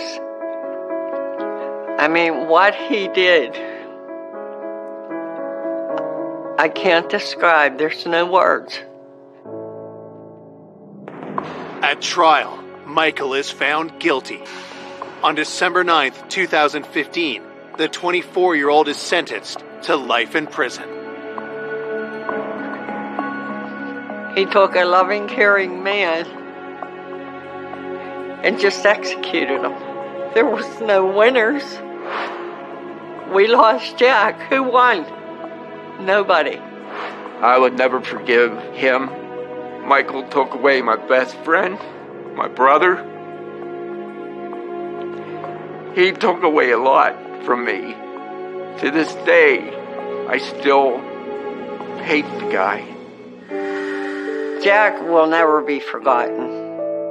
In the beginning, it's hard talking about a loved one without really breaking down crying. But you continue to talk about him. You keep their memory alive. And that's how he stays with us. Every day, he's here in my mind, my heart, and my dreams. I see his face. Always smiling. I know he's flying with the angels.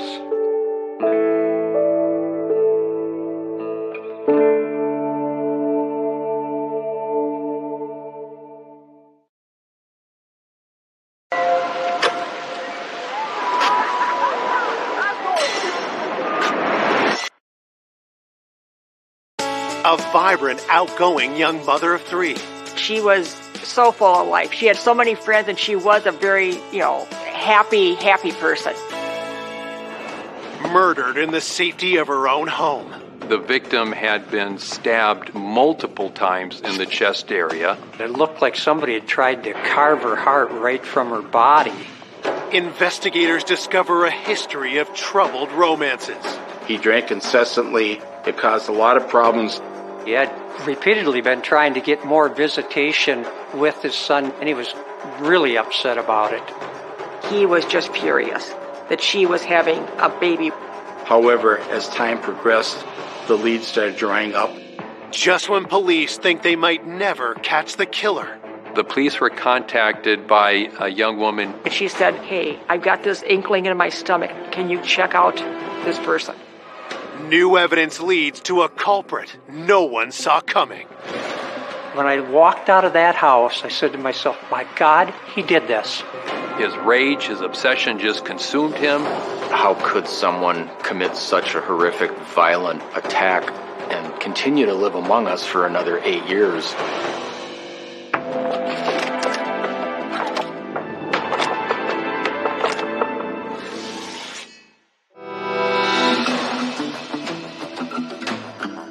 Less than an hour outside Minneapolis, Big Lake, Minnesota feels like a world away from the bustling city. But in February of 1992, this peaceful town is rocked by a horrific discovery. 911 dispatch. What's the problem? My wife is dead. I just came home, and my little girl is here, and she's in the bedroom, and she's been stabbed. I got the 2 kids here. My God, what's happened? Is she breathing? Well, she's dead. She's cold. Oh, my God. Oh, my God.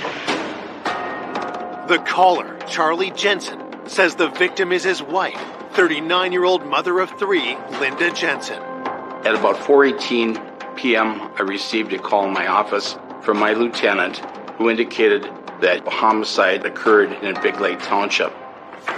While patrol officers take Charlie and the 2 children away from the home, detectives arrive and begin their investigation. When I entered the scene, I entered the bedroom, saw the victim lying at the foot of the bed face up, ascertained obviously that that person was dead. She was naked. She had a comforter over her body with a large knife, pinning the comforter to her body, having been stabbed right through her chest.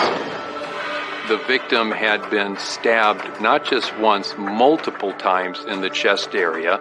There was some dried blood on the corner of her mouth. The individual was cold to the touch. The victim appeared to be dead for quite some time.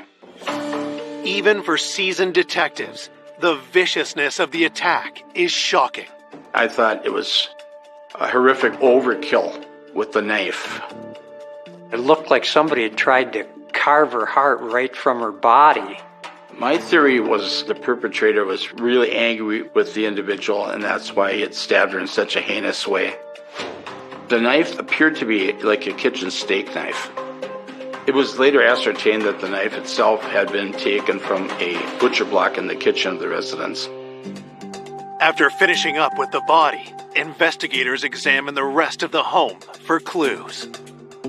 There was nothing that appeared to be out of place whatsoever.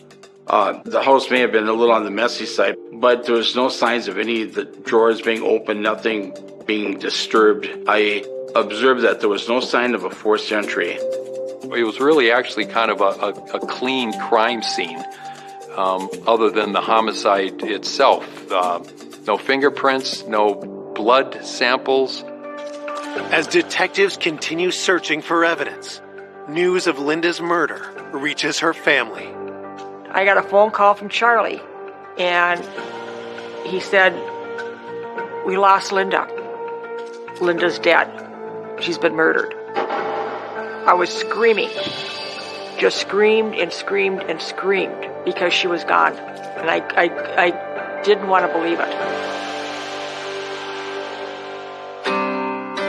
Born in a Minneapolis suburb in 1952, Linda had 3 siblings. Linda was my dark-haired sister, beautiful, beautiful sister. She was so full of life. Linda was the person that you find climbing a tree.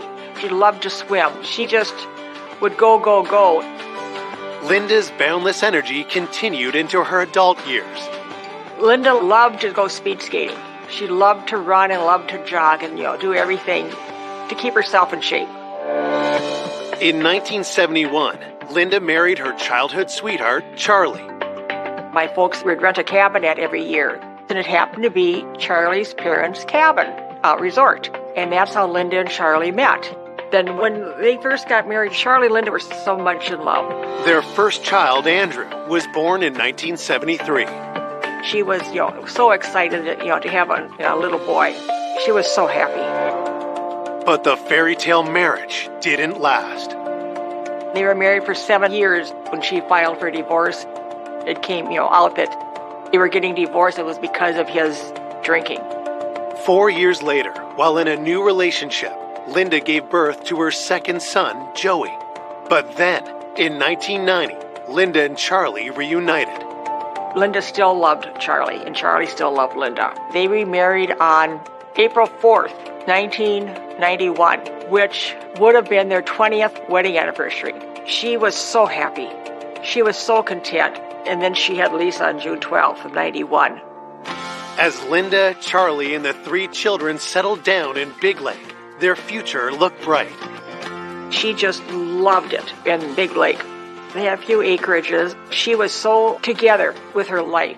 She had so many friends, and she was a very happy person.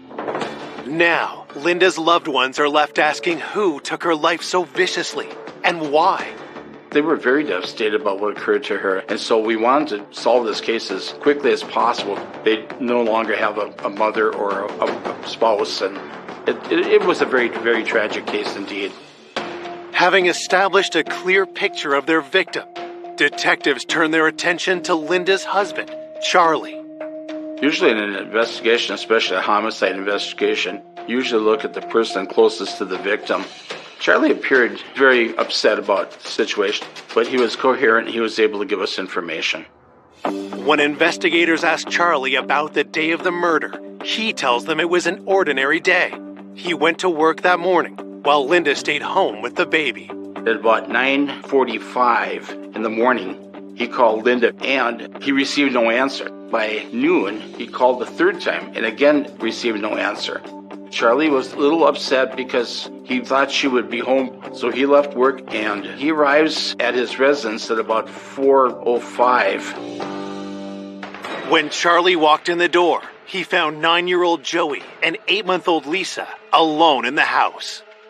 Joey, who was now home from school, doing homework at a table, and then he saw that Lisa was still in the playpen, wearing the same clothing that she was when he left that morning. And he thought this was not right because there's no way that Linda would have left the baby in the same clothing all day long. So he went downstairs to the laundry room to look for her. He could not find her. He went back into the bedroom again and went further into the bedroom where he then observed Linda lying on the floor. He indicated to me that the comforter was higher up on her body, and he apparently pulled it down. He also indicated that he touched the knife, and so he said if his fingerprints would have appeared on the knife, that is his reason.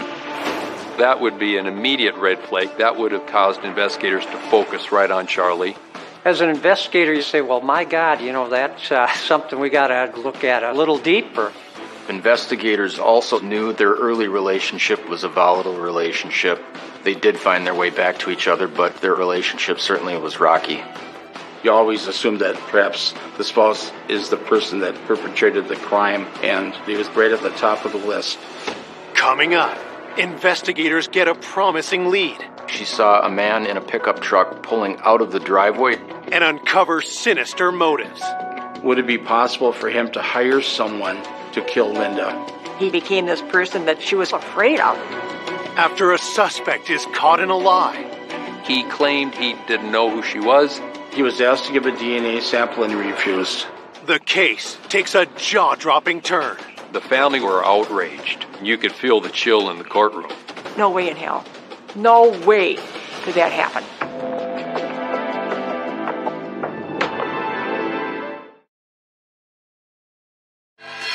Police are investigating the brutal murder of 39-year-old mother of 3, Linda Jensen. Their first suspect is Linda's husband, Charlie, who has just admitted his fingerprints are likely on the murder weapon. He indicated that he touched the knife. He never pulled it out, but he did touch the knife by the handle. Is Charlie trying to cover his tracks? Searching for a possible motive, detectives ask why he and Linda divorced 14 years ago. Charlie indicated that they had a good relationship. The only reason that the marriage broke up was simply because of his drinking. Before Linda and Charlie got married, the first marriage, Charlie got sent to Vietnam. What he went through in Vietnam always stayed with him. And he got into heavy drinking because of that. He drank incessantly. It caused a lot of problems in the marriage.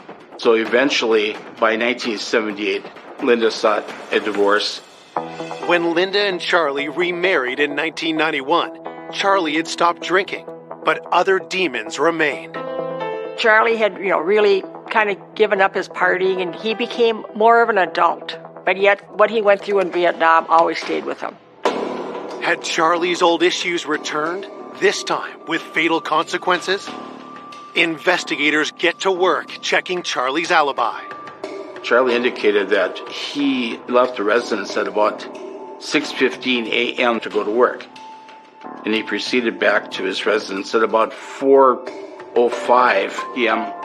We retraced his steps And we talked to a fellow coworker who verified the time that Charlie had arrived at work and the time that he left, and no time during that day did he ever leave. Before detectives let Charlie go, they take a sample of his DNA. At that time, we could do a little bit of DNA testing, but it hadn't reached the point where it could identify a suspect positively. So the investigative team was collecting DNA samples and then preserving it. Charlie was also asked to do a polygraph test, which he did. He passed the polygraph test and was eliminated as a suspect. Everything he said was down to the wire. He could not have been the perpetrator in this crime based on the timeline. While investigators search for their next suspect, news of the murder leaves Big Lake residents fearful. This crime was a shock to the community. It was a smaller community and, they didn't have many homicides. To think that somebody is still out there walking the street and you don't know who, what would be worse?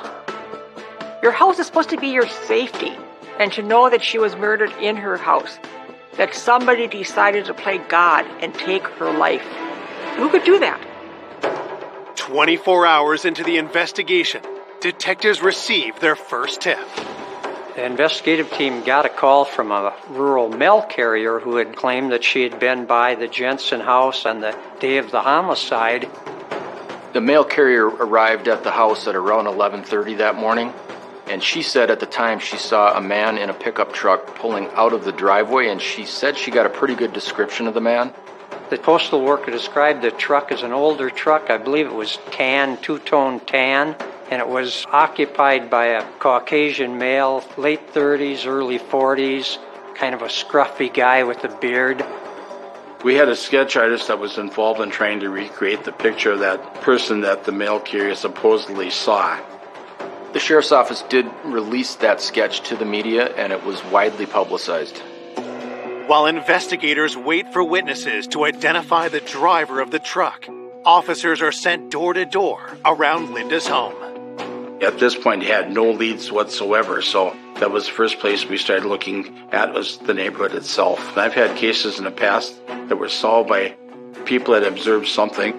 On this canvas in particular, we were looking to see if any of the neighbors had seen anything or seen a truck or anything suspicious that morning. When detectives hear that Linda's neighbors, the Jones family, may have seen the pickup truck, they immediately knock on their door. Kent Jones was a scout leader. We had 4 children. We're hoping that he could name the person that the mail carrier observed leaving the Jensen residence. And at the time, he told us he was at home and his wife was present, and he didn't know Linda Jensen. Deborah Jones confirms that she has seen the pickup truck around the neighborhood, but neither she nor her husband can identify the man seen driving the vehicle. We went through the entire neighborhood asking the same people basically the same questions, but no one really knew the guy in the truck. So we were really disappointed. Detectives decide to turn their attention toward the other men from Linda's love life. After Linda and Charlie divorced in 1978, Linda became involved with an individual by the name of Robert Beard.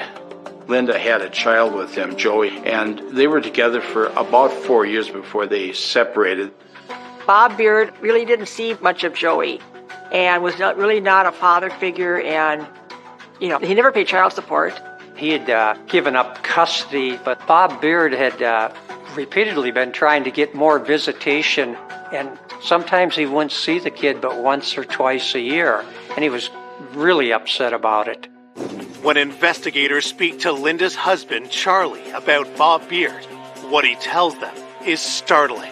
Charlie indicated to investigators that Mr. Beard had actually contacted Linda at least twice, if not more, within a few weeks before she was murdered. Bob wanted to see Joey and perhaps even gain custody of him.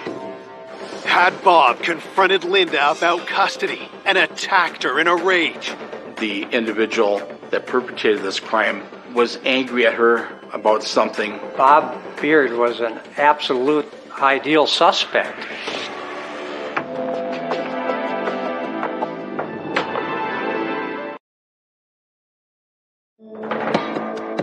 Detectives investigating the murder of Linda Jensen suspect she may have been killed by her ex, Bob Beard, in a battle over custody of their son, Joey. During the investigation, we learned that Linda had been with a guy, and he was kind of a bad actor. According to the family, Linda was concerned about Bob due to his anger issues and the fact that he was drinking and using drugs. Did Linda and Bob's dispute turn fatal? Detectives bring Bob in for an interview. I questioned him, when were you last in contact with Linda Jensen? And he indicated, God, it'd been a long time. So I confronted him with what Charlie had said, and he denied it. He said, no, I haven't been in contact with her. If he was giving false information, that would make him look very suspicious as a possible perpetrator. Investigators asked Bob where he was the day Linda was murdered. During the interview, he admitted that that day of Linda's homicide, that he'd been at home alone and had no alibi other than that. I was home alone, he said. Beard told investigators that he had no car and that he wouldn't be able to walk to her residence.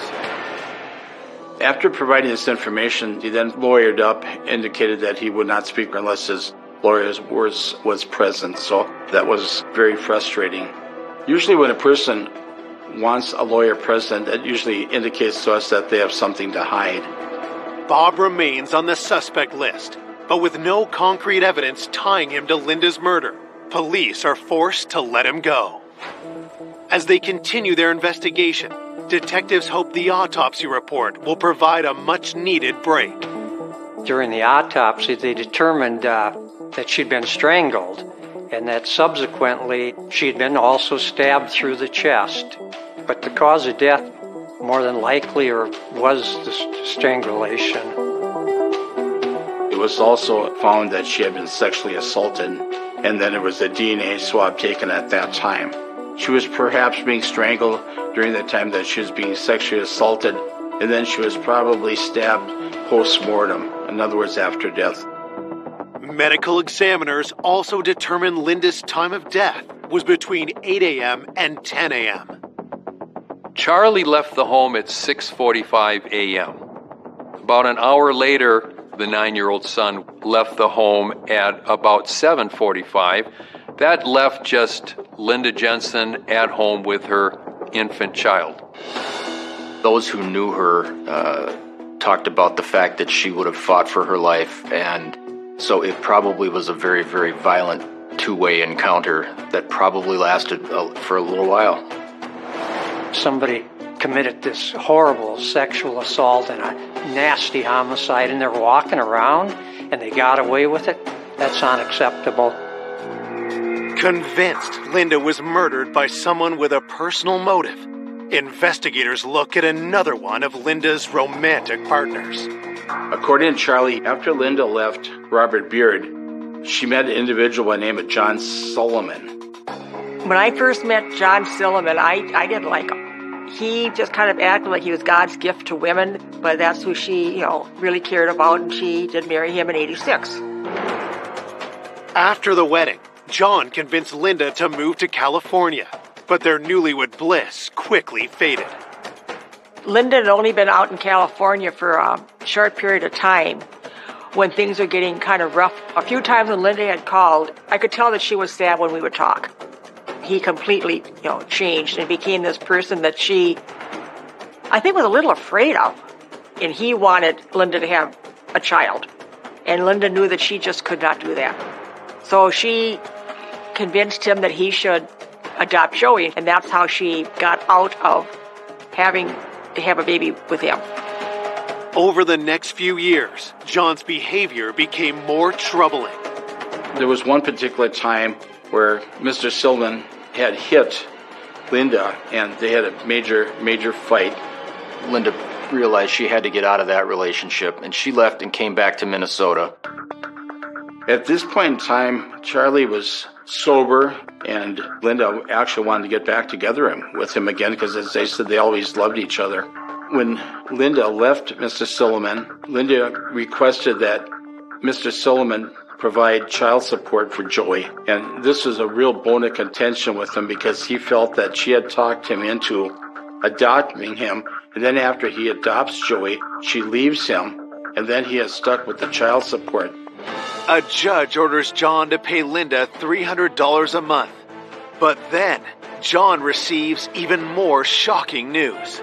Linda got pregnant with Lisa, and when the divorce papers came to John, and it did have to state in the divorce papers that she was pregnant, but it wasn't his child. He was just furious that she was having a baby with Charlie, and she wouldn't have one with him. Did Linda's news push John over the edge? He'd made several phone calls, we were told, that weren't too pleasant with Linda. So he was a potential suspect. Could he have come back and committed this homicide?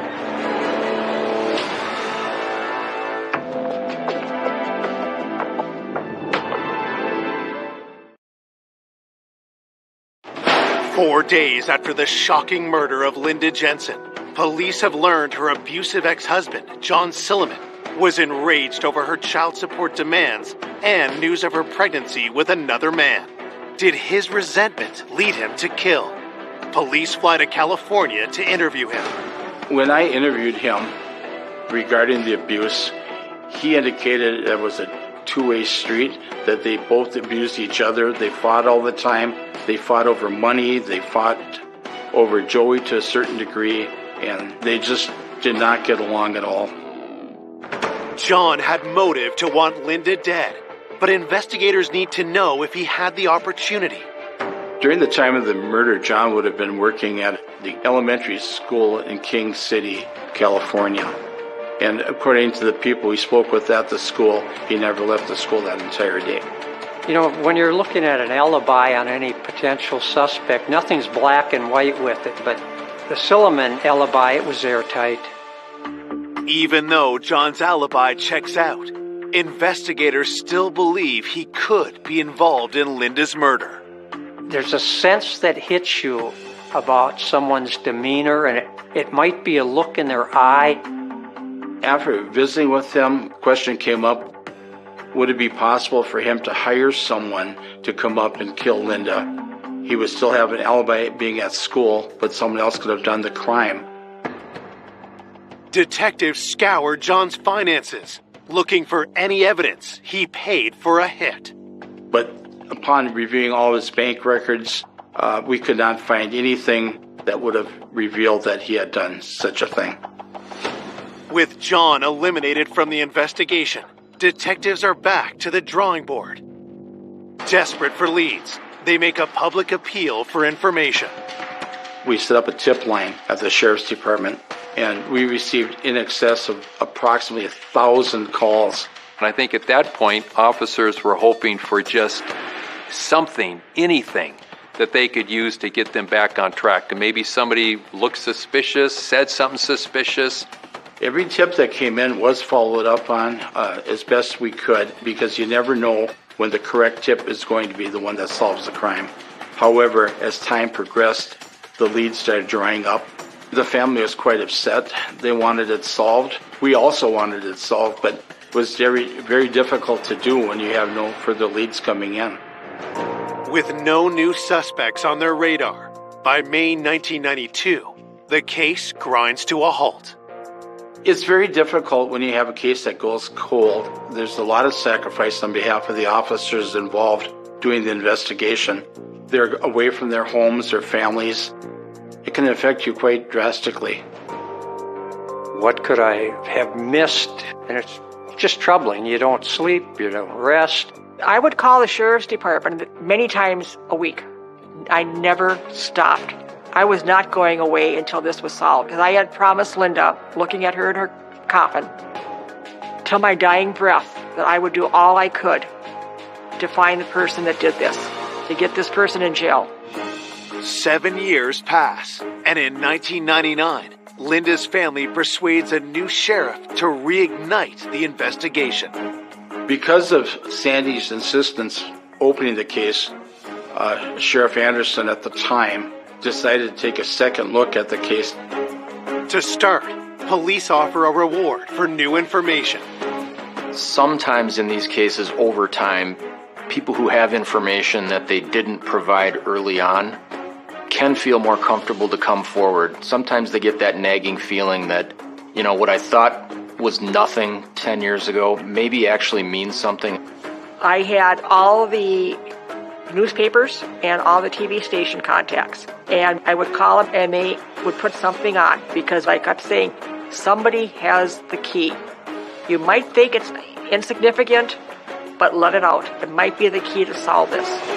Detectives also revisit key evidence from the initial investigation, including the DNA samples. When this case reopened, the situation with DNA had changed greatly. There was a database to compare the samples to. Also, when obtaining a sample, it took less time to get a response back. Investigators always collect DNA samples of family members and anybody with close ties. We did go back and look at potential suspects. Investigators compared DNA from Linda's sexual assault to samples from her former romantic partners, Bob Beard, Charlie Jensen, and John Silliman, as well as a database of known sex offenders. When the results come back, detectives are stunned. Investigators took between 80 and 85 DNA samples for testing, and they ruled everybody out. All of the men that she had been involved with in consensual relationships had been eliminated as possible suspects in the homicide. Yeah, it just kind of dropped me right down. I've worked a lot of homicides, but we had nothing going except here we have this woman who's deceased, been a homicide and rape victim. It's like, who could have done this? I wanted justice for Linda. The case goes cold again for another year. But in 2000, police receive an unexpected tip from a woman named Angela Hennon that turns the investigation red hot. Angela called the sheriff's office and said, hey, I've got this inkling in my stomach and I've had it for years. Can you check out this person? That was the first lead the police had in over 8 years. She called in that little piece that we needed. We've been wanting for over 8 years. That broke the case wide open.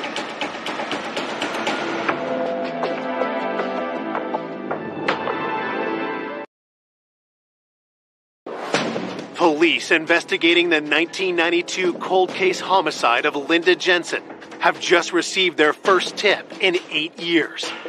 Detectives are stunned when caller Angela Hennon points them to someone familiar. Angela identified herself as a prior acquaintance of Kent Jones. Kent Jones was the local Boy Scout leader in the community. Angela Hennon had had an affair with Kent Jones right after the Linda Jensen homicide and said she brought up to Kent Jones the Linda Jensen homicide, and he denied knowing her. And he became very angry and agitated about that subject coming up. A few months later, Angela indicated that when she was talking to Mr. Jones, he indicated that he knew Linda quite well. He saw her jogging past his residence. He visited with her, and he basically changed his story completely from what he told her previously. So she felt compelled to report that to the police because she just found it unusual. When investigators first spoke to Mr. Jones in 1992, he was not a suspect. He was just a neighbor. He denied knowing her as well as perpetrating the crime itself. And his wife alibied him. She said that he had been home that entire day. So, obtaining the information that Mr. Jones did in fact know Miss Jensen, at least collaterally, told investigators right away that he had been untruthful or deceptive with them. Well, as an investigator hearing that type of a story, I would think that he has some involvement. There's something that is not right and needs to be followed up further. Detectives dig into Kent Jones's background. At the time of the killing, Jones was the leader of the local Boy Scout troop, church-going family. He and his wife Deborah had kids. Certainly the persona of him was that he was a fun-loving, good-natured, well-liked guy. But as they dug deeper, investigators opened up a different side to him, what he wants you to believe. Mr. Jones had a lot of skeletons in his closet. Outwardly, he seemed like a family man, and inwardly, he had a very, very dark side to him. He had a criminal history. He rented a storage locker that one night caught on fire. Mr. Jones entered a claim to the insurance company, and as it turned out, he probably had about $35,000 worth of items in that locker and not several hundreds of thousands that he claimed. It was an overclaim, and he was subsequently investigated and charged with defrauding the insurance company. Investigators then discover an even darker side to the father of four. There'd been some suspicion that he'd been abusive with his wife in the past. I read a report that Mrs. Jones had been stabbed. She apparently slipped and fell onto the open dishwasher, and her body was pierced by a knife that had been put into the dishwasher handle down. And I think some people looked at that and wondered, did that really happen that way? That just doesn't make sense. Investigators were very suspicious about those circumstances. She, however, stuck to that story and never pursued any charges against her husband. If Mr. Jones was the person that stabbed her, this is in line with the same thing that happened to Linda Jensen, in that she was stabbed, and it shows that he has a propensity for violence. Armed with the disturbing new profile of Kent, detectives pay him another visit, this time as a suspect. They went back to re-interview him and asked him again if he knew Miss Jensen or knew anything about her. He claimed he knew nothing about her, didn't know who she was.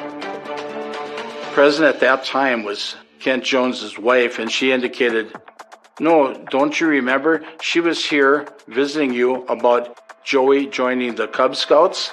And he got very angry with his wife at that point. Caught in a lie, Kent changes his story. He admitted that she used to jog by his house, and they had had conversations in the past. They also asked him point blank if he had had any kind of an affair or if he was involved sexually with Miss Jensen, and he became angry and very defensive. At that point, he was asked to give a DNA sample, and he refused. After 8 years of investigation, he was the first person to refuse to provide a DNA sample voluntarily. That, of course, raised another huge red flag. When I walked out of that house, I said to myself, my God, he did this. I had such a strong feeling, but it's not evidence. Officers went to the local district court judge and applied for a search warrant in order to obtain a DNA sample from Mr. Jones. With their warrant in hand, investigators collect Kent Jones's DNA to compare to evidence from the crime scene. Mr. Jones's sample of DNA was sent to the crime lab, and within a short period of time, we got the results back and the DNA matched. It was a match on almost every level. There was no question that the DNA at the crime scene came from Mr. Jones. Thank God they got him. I knew this son of a bitch did it. So I wanted him gone. Sheriff Anderson called and he said that I want you to get everybody together. We are making the arrest after you're all here. When they said the name, we had no idea who this guy was. In those 8 years, I never thought he'd be a neighbor. On July 25th, 2000, Kent Jones is arrested and charged with the first-degree murder of Linda Jensen. Despite the DNA match, Kent insists he's innocent. You're going through scenarios with him to determine what he reacts to or bites on. And if we can get that confession, and none of those scenarios worked with him. But the DNA was the connection that allowed the case to go to the grand jury to indict Mr. Jones for the murder. On May 31st, 2001, Kent Jones goes on trial. Mr. Jones was indicted on 3 different charges. It was first-degree murder, it was second-degree intentional murder, and count 3 was criminal sexual conduct in the first degree. How could someone who was involved in Boy Scouts, who was involved in his church, who seemingly was a good husband and good father, commit such a horrific violent attack and continue to live among us for another 8 years. But people looked at the fact that there was a DNA match. They looked at the other evidence presented at the trial, and people thought, this guy really did it. But when Kent Jones takes the stand, his testimony takes everyone by surprise. There was a major development that caught literally everybody off guard. He got up on the stand and he told everybody something that just shocked the entire courtroom.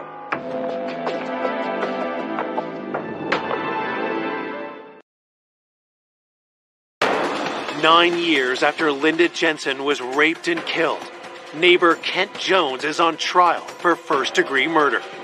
But when Kent takes the stand, his defense stuns prosecutors.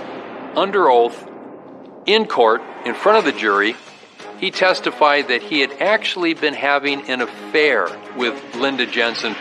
Mr. Jones's defense was that he was having consensual sex with Linda, and that's why they found the DNA when they did the autopsy on Linda. The family were outraged. You could feel the chill in the courtroom. No way in hell. No way could that happen. He murdered my sister, and he's trying to murder her reputation. And how dare he? And I had to tell the family, I am sorry, but this is Mr. Jones' day in court. The jury can disbelieve it if they want. That's up to them. But there's no way legally I could prevent him from presenting his defense. Each time he changed his story from, I don't know her, to, oh yeah, I knew her because she jogged by my house, to, wait, we did meet once to talk about Boy Scouts, to, we had a consensual affair. It wasn't laughable, it was just sad. The decision rests with the jury. On December 8th, 2001, they return their verdict. They find Kent Jones guilty on all 3 charges, and he is later sentenced to life in prison.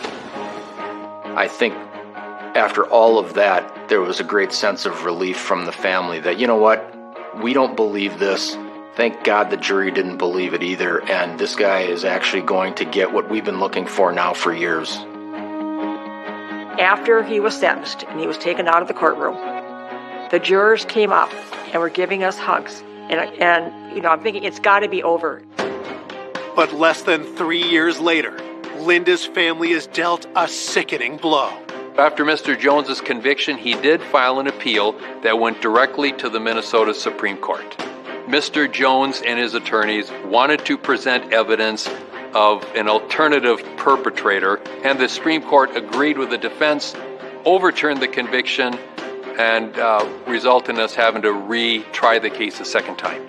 From the time he was arrested, it was like 5-6 years that we've been going through court hearings. How much more does the justice system want this family to go through? Once the Supreme Court's ruling came out, people started to question whether Jones was going to be released. Were they going to now have barriers at a second trial that might lead to a not guilty verdict? In November 2006, Kent Jones stands trial again. On the second trial, out of the blue, he decided he would name Charlie Jensen as the alternative suspect. He still claimed he was having an affair, but this time he testified that he had intercourse with Miss Jensen the morning of the murder. Kent Jones claims that when Charlie arrived home and discovered the affair, he murdered Linda.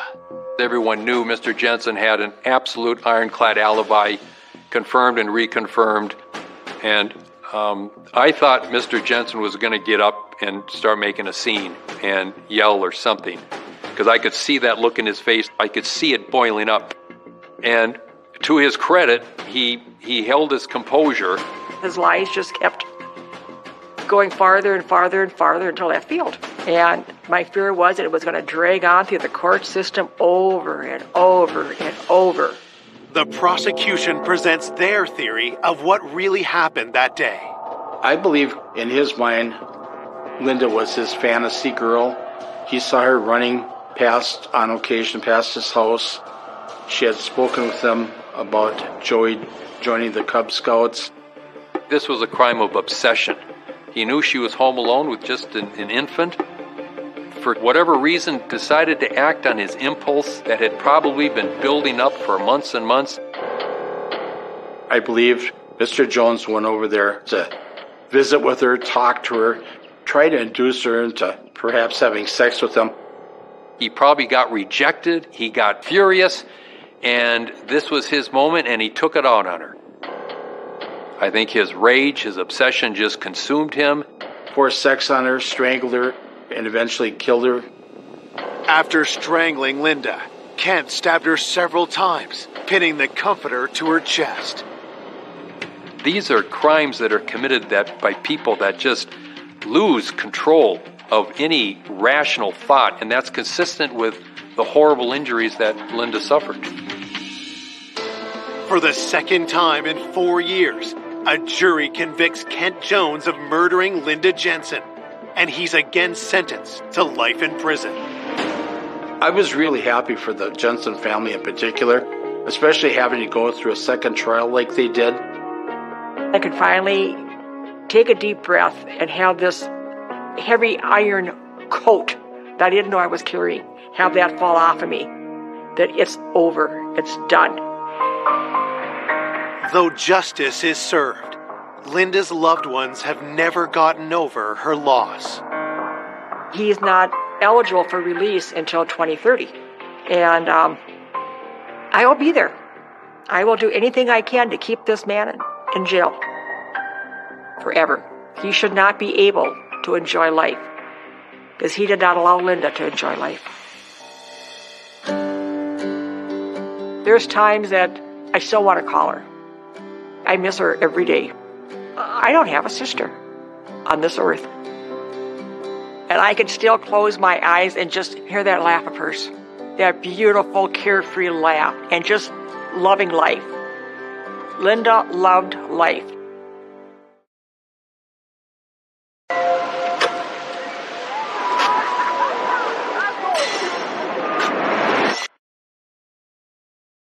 A wealthy commodities trader with the world at his feet.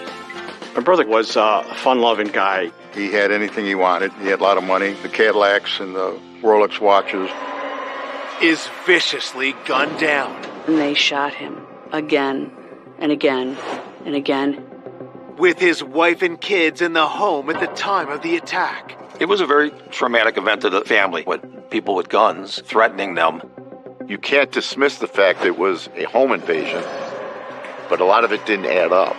I had no idea at all how this could have happened. Police chased down a number of suspects. There was a complete falling out between them. Someone could get killed over a debt that they didn't pay. A sudden disappearance leaves everyone on edge. There was a trader. He disappeared off the face of the earth. It was suspected there was foul play involved. Or one dead and one missing. Put a different spin on this type of investigation. Every lead brings investigators to a dead end. It's very frustrating to have a case that hits a brick wall. Until 30 years later. They were holding a very big secret inside. When the shocking truth is revealed. Couldn't believe it. Couldn't believe it. That's not even human. That's the devil.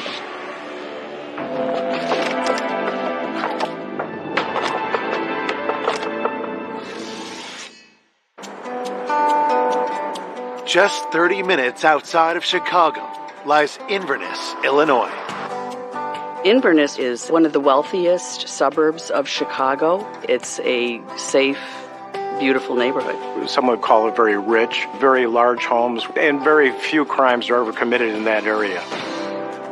But on April 30th, 1979, at 3:20 p.m., police receive a distressing call from a 15-year-old girl named Becky Gamari.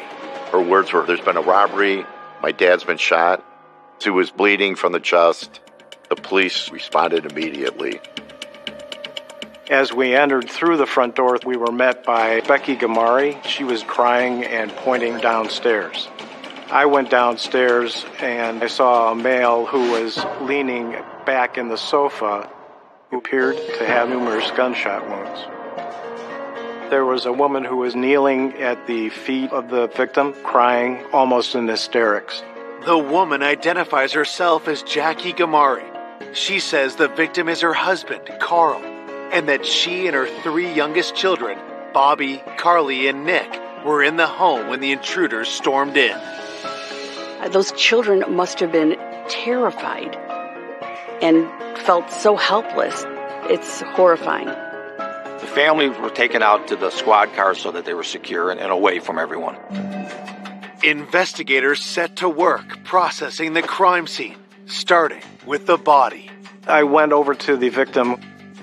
I didn't find a pulse. There was a number of bullet holes in his chest with the blood basically draining down to his pants. I noticed a 9mm gun, and there were a number of 9mm casings that were strewn about the victim's feet. There was also a small .380 caliber handgun. It appeared that a 9mm was placed to make some type of a statement.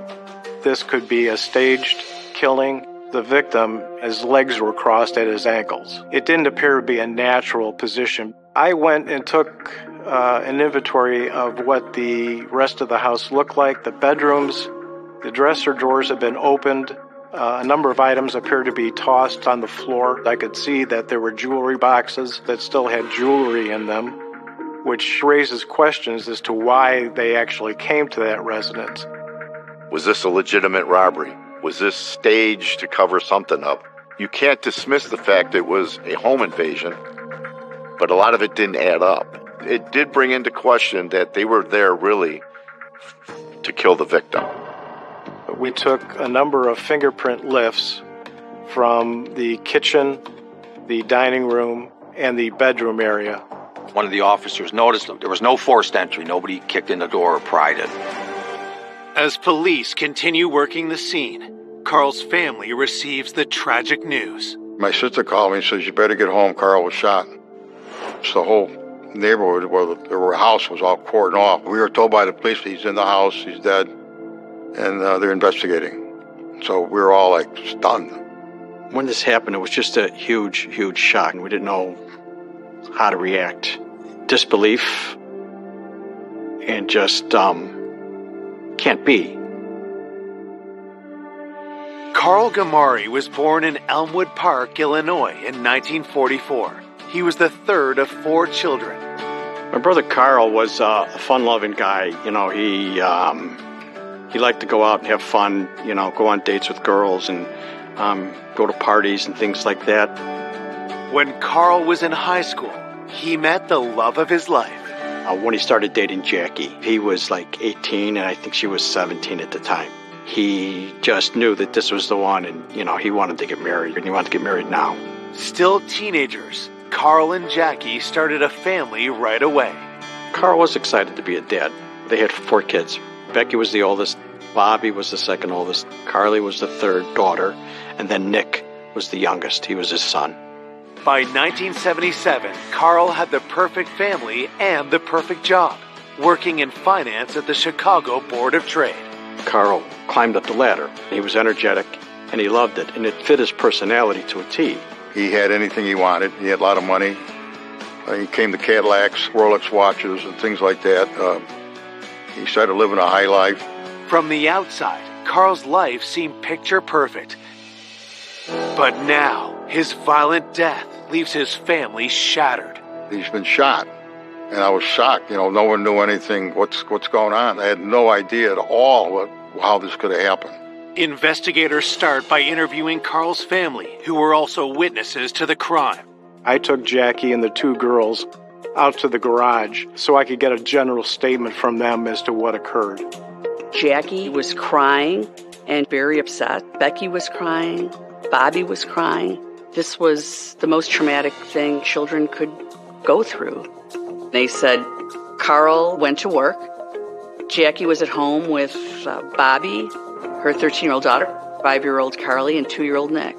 Around 12 or 12:30, Bobby is laying on the couch, and she's watching TV, and 2 men come in, and they have guns. She said the 2 men were wearing stocking masks and dark clothing, and they had come in through the unlocked back door. They point the guns at her, and they ask her, "Where's your mother?" So Bobby leads these men to the master bedroom where Jackie is on the phone. They ask Jackie for her money, and she says, I only have $20. And they said, we're here for more than that.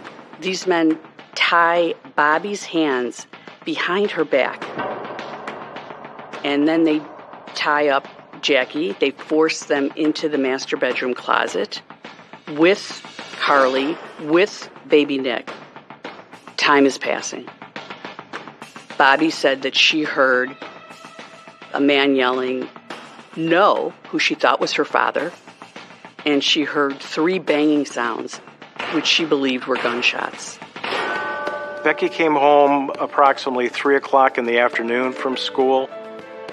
She walked in through the front door, called for her mom. All she heard was crying from the master bedroom. At that time, she found them banging on the closet door to be let out. Once Becky opens up the closet doors, Bobby went directly down to the basement, and Bobby saw her father's bloody, bullet-ridden body laying on that couch. It is difficult to imagine how terrifying this must have been. While the family lived through an extremely traumatic ordeal, police are hopeful that with their help, they can catch Carl's killers. Jackie and Bobby said that the suspects had actually pulled up their masks, so they had their face exposed to them. Jackie described the first suspect as a male white, mid to late 20s to 30s, tall, dark-haired, and also had a mustache. The second suspect was shorter than the first, slightly heavier, was a white male, but had a pale complexion and facial hair. Bobby and Jackie were able to do composites of the faces they saw. I think there was a lot of hope somebody's going to recognize these individuals. When we heard about the sketch, we thought that would be it. They'd be able to find them. I was hoping to get the information out as quickly as possible with the suspect's description, so that if someone was possibly stopped or seen within the general area, a patrol vehicle could have stopped them.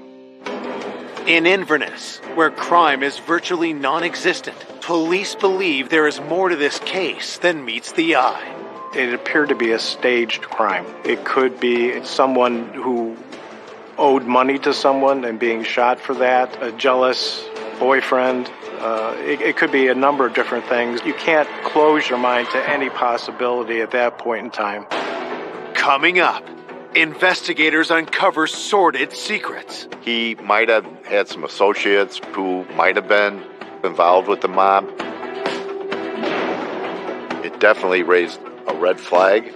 The killers evade detectives until an unexpected witness steps forward. You told me how it was going to be done, how they were going to kill Carl. To reveal a dark and twisted plot no one predicted. As soon as they knew how Carl was going to be murdered, and that's exactly what happened to him. That was the missing key.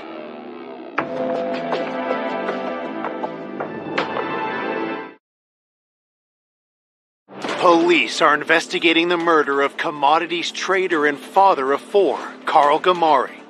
His wife and young family were at home at the time of the terrifying attack. Jackie and the 2 girls were mostly in shock. They were completely overwhelmed by what was happening. Jackie and Bobby saw the gunman. Armed with their description, officers go door to door looking for witnesses. One of the neighbors saw 2 men coming from the Gramaris through her yard, and she thought one of them was carrying like a jewel bag. After that neighbor pointed out where she saw the 2 men walking through her yard, the detectives went back and followed that path. They had found a cigarette butt that still had ash on it by her driveway. That cigarette butt was collected by the State Police Crime Lab, but in 1979 there was no DNA, so there really wasn't much of the evidence that could be collected off of that cigarette butt. More witnesses come forward to help police trace the suspect's movements. There was a woman who was in her car around the time that this incident took place. She stated that she saw a beater-type gray car parked on the side of the street. When she returned approximately 3 o'clock or so, She said that she saw the vehicle oncoming towards her.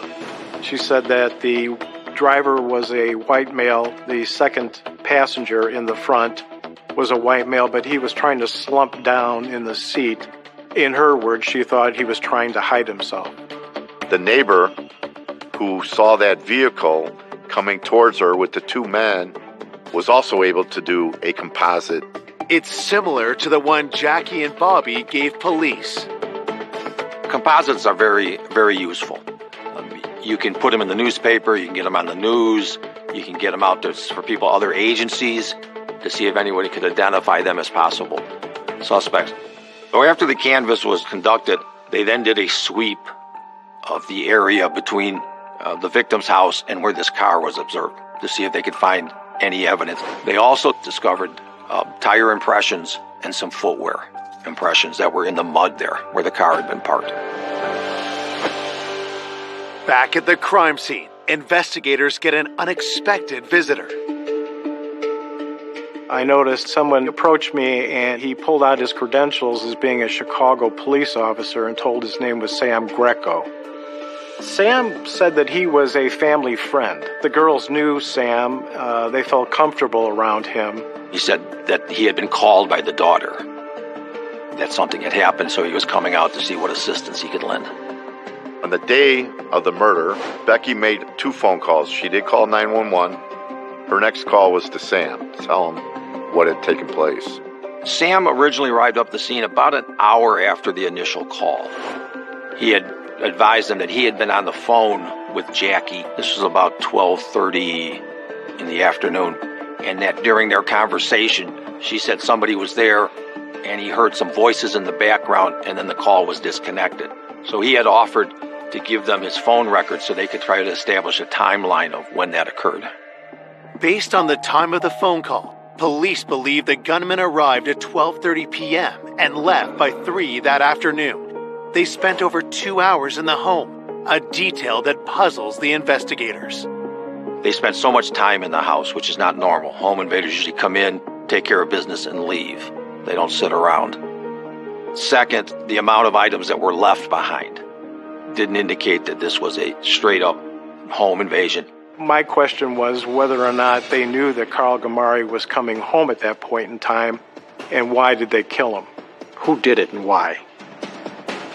And why my brother? What did he do that he deserved to have his life snuffed away and taken away? We had no idea who it could be. In their search for answers, detectives turn back to Carl's wife, Jackie. Anytime you're investigating a murder within a family, you have to look at the surviving spouse. It was clear that Jackie hadn't been the one to shoot Carl. 2 armed invaders came into their house and locked them in the closet. It was very traumatic to the kids and to Jackie. To have all of a sudden their peaceful day broken down with people with guns and then threatening them and not letting them move around the house, not knowing what was going to happen next. They were absolutely terrified. Even after the suspects had left, it was difficult to get them to concentrate on making a statement. Jackie was crying, upset. When detectives ask Jackie about her relationship with Carl, she tells them she loved him and that he was her high school sweetheart. But what she reveals about her marriage surprises investigators.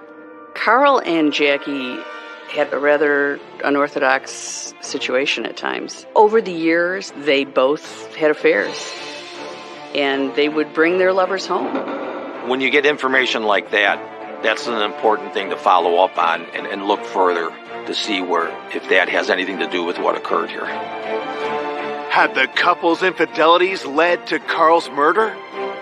You have to look at that as a possibility. It definitely raised a red flag. It was definitely shocking.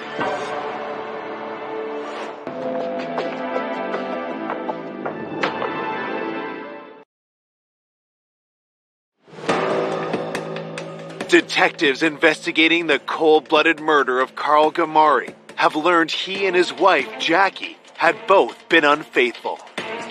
That's a big red flag and needs to be looked at very thoroughly. Jackie tells police they had recently agreed to work on their marriage. They seemed to be getting better. as you got into 1979.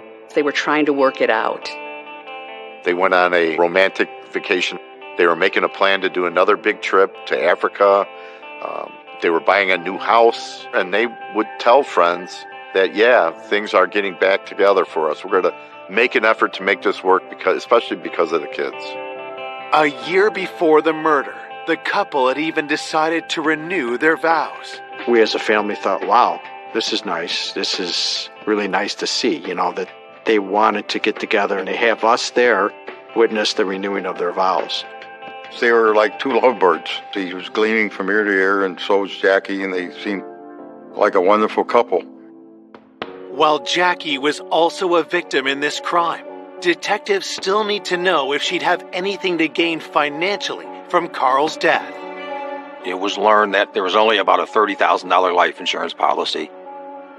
Carl had never signed a will, which ties it up in court, and it could be 7 years before you see any of the financial gain from this. And so this kind of cleared Jackie of being in the spotlight of the investigation. Investigators consider whether Carl and Jackie's renewed marriage could have driven one of their former lovers to murder. When they ask Jackie who she had an affair with, her answer is surprising. Jackie and Sam Greco had an affair. She said that she had dated Sam for quite some time, but that she had broken off the relationship with Sam to recommit to her marriage with Carl. Jackie had said when she became pregnant with Nick, she stopped seeing Sam. Detectives need to know, was Sam a jealous ex? Could he have killed Carl to have Jackie to himself? Sam was interviewed once on the phone and then again in person. He had met Jackie at a wedding, and he was doing some private investigative work, and Jackie had hired him to follow Carl to see if he was having an affair. There was an indication from Sam's investigation that Carl was having an affair, and that ultimately led to them initiating a relationship. Sam also told the investigators that he and Jackie had been lovers, but they were now just friends. Sam denied any involvement with this case. They took his phone records, fingerprinted them, and they interviewed individuals associated with Sam. He was considered a hero within the Chicago Police Department. The police back then still investigated him as much as they could. The investigators ruled him out as not being involved in this. With Sam eliminated from the investigation, detectives next look at the woman with whom Carl had been having an affair. Gail Kayak was someone whom Carl had actually hired and worked with. When Gail was interviewed, her description was it was kind of two adults having some fun together. It was nothing serious. She knew it was going nowhere. She knew Carl was married. Gail tells investigators she and Carl broke things off about a year ago, and that there wasn't any animosity between them. She ended up, after the relationship was over between her and Carl, had a boyfriend, got pregnant. Given the affair had been over for a year, it just made really no sense that she would be involved in this in any way. Just when detectives think they've hit another dead end, Gail gives them a stunning new lead. She says they need to speak to Carl's former friend and colleague, Ned Kaiser. Ned Kaiser was one of the closer people to Carl at the Board of Trade. They had worked together there for a while. They socialized. Gail claims Ned not only knew about her affair with Carl, but told Jackie about it. Carl and Ned were friends. Carl would use his apartment to be with his girlfriend. Ned ultimately got upset with Carl, told Jackie that Carl was using his place to be with his girlfriend. Once Carl found out that Ned was the one who told Jackie about Gail, that soured the relationship. Gail also tells police Ned had a dark reputation. She had rumored that he had ties to organized crime. Whenever you're dealing with people with money and investment and all, there's always a possibility that someone could get killed over a debt that they didn't pay. Had Carl and Ned fallen out over money? Had Ned put out a hit on his former friend? You always look at the big picture. Business dealings with Ned, him betraying Carl to Jackie about using his place. Ned having some possible mob connections. I think you got to look at everything. You have to see what's there. Where does that lead you? Is this a person who has a reason to kill Carl?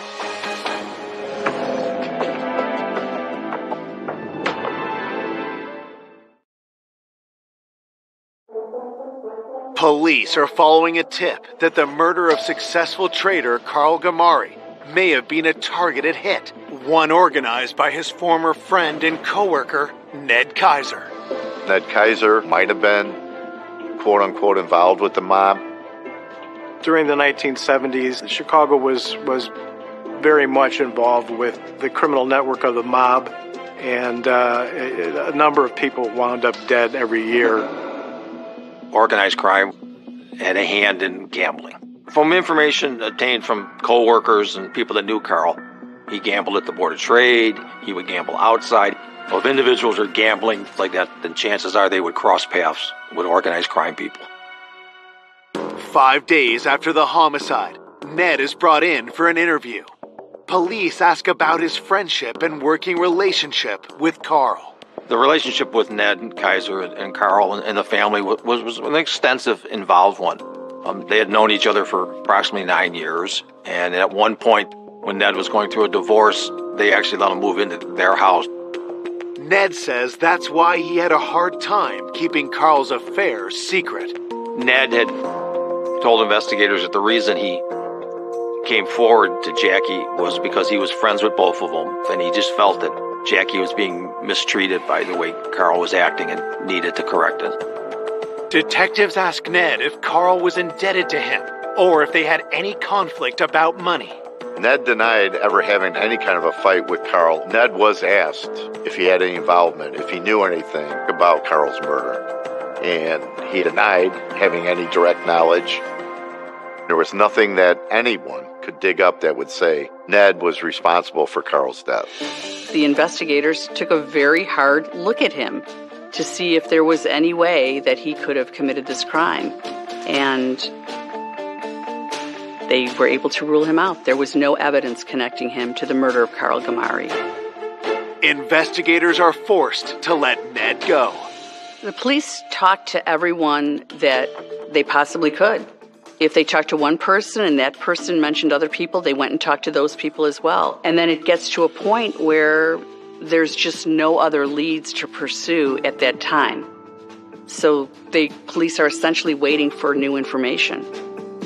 Authorities once again turn to the public in an attempt to find the men who killed Carl and terrorized his family. Their composites are very critical in our ongoing investigation in identifying the shooters.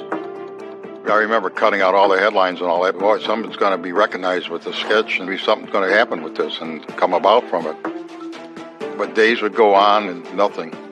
When the sketches were released, there wasn't a lot of information that came in. Nothing substantial at all. Detectives hope that the autopsy report will provide a crucial new lead. Carl had been shot 6 times. The fatal wound had penetrated his chest into his heart and severed the aorta. When you have multiple shots like that from 2 different guns, it's apparent that their intent was to kill him.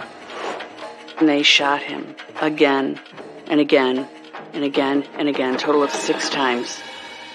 Since the medical examiner didn't find any defense wounds on Carl, there is no physical evidence on his body to link to the perpetrators. Frustration grows when detectives get the report on the fingerprints found at the crime scene. There were no known matches of any of those latent fingerprints. They had no real suspects. Didn't seem like anybody was going to be arrested for this. With the killer still on the loose, the town of Inverness is on edge, while Carl's family lives in fear. A couple of days after the original murder, someone had put a threatening note in the mailbox. Jackie then went to the police and said she was being threatened, and that was her concern for her safety. When I found that out, I was very disturbed. I was concerned about Jackie and the kids. Somebody wanted my brother killed. 2 weeks after the murder, police make a disturbing discovery. It came to the attention of the initial investigators that there was a trader, worked at the Chicago Board of Trade, had just disappeared. It was suspected there was foul play involved. Detectives learn his name is Artie Jones, and he's one of Carl's business associates. Art Jones knew Carl. There may have been some money involved between the two of them. No one knew what happened to him. He left for work, drove into the city, and was never heard from again. Could the two cases be connected? Now put a new light, a new focus with two traders in close proximity, one dead and one missing. Put a different spin on this type of investigation. At that point in time, when we heard the news and it was all over the papers, that we thought, wow, now we know there's something going on at the Board of Trade.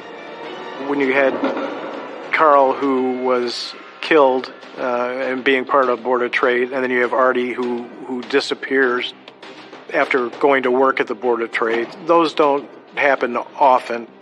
And when Artie Jones happened, that was very concerning. It was, we wanted to find out, okay, who's after Artie and who's after Carl, if there was somebody, in fact, after both of them.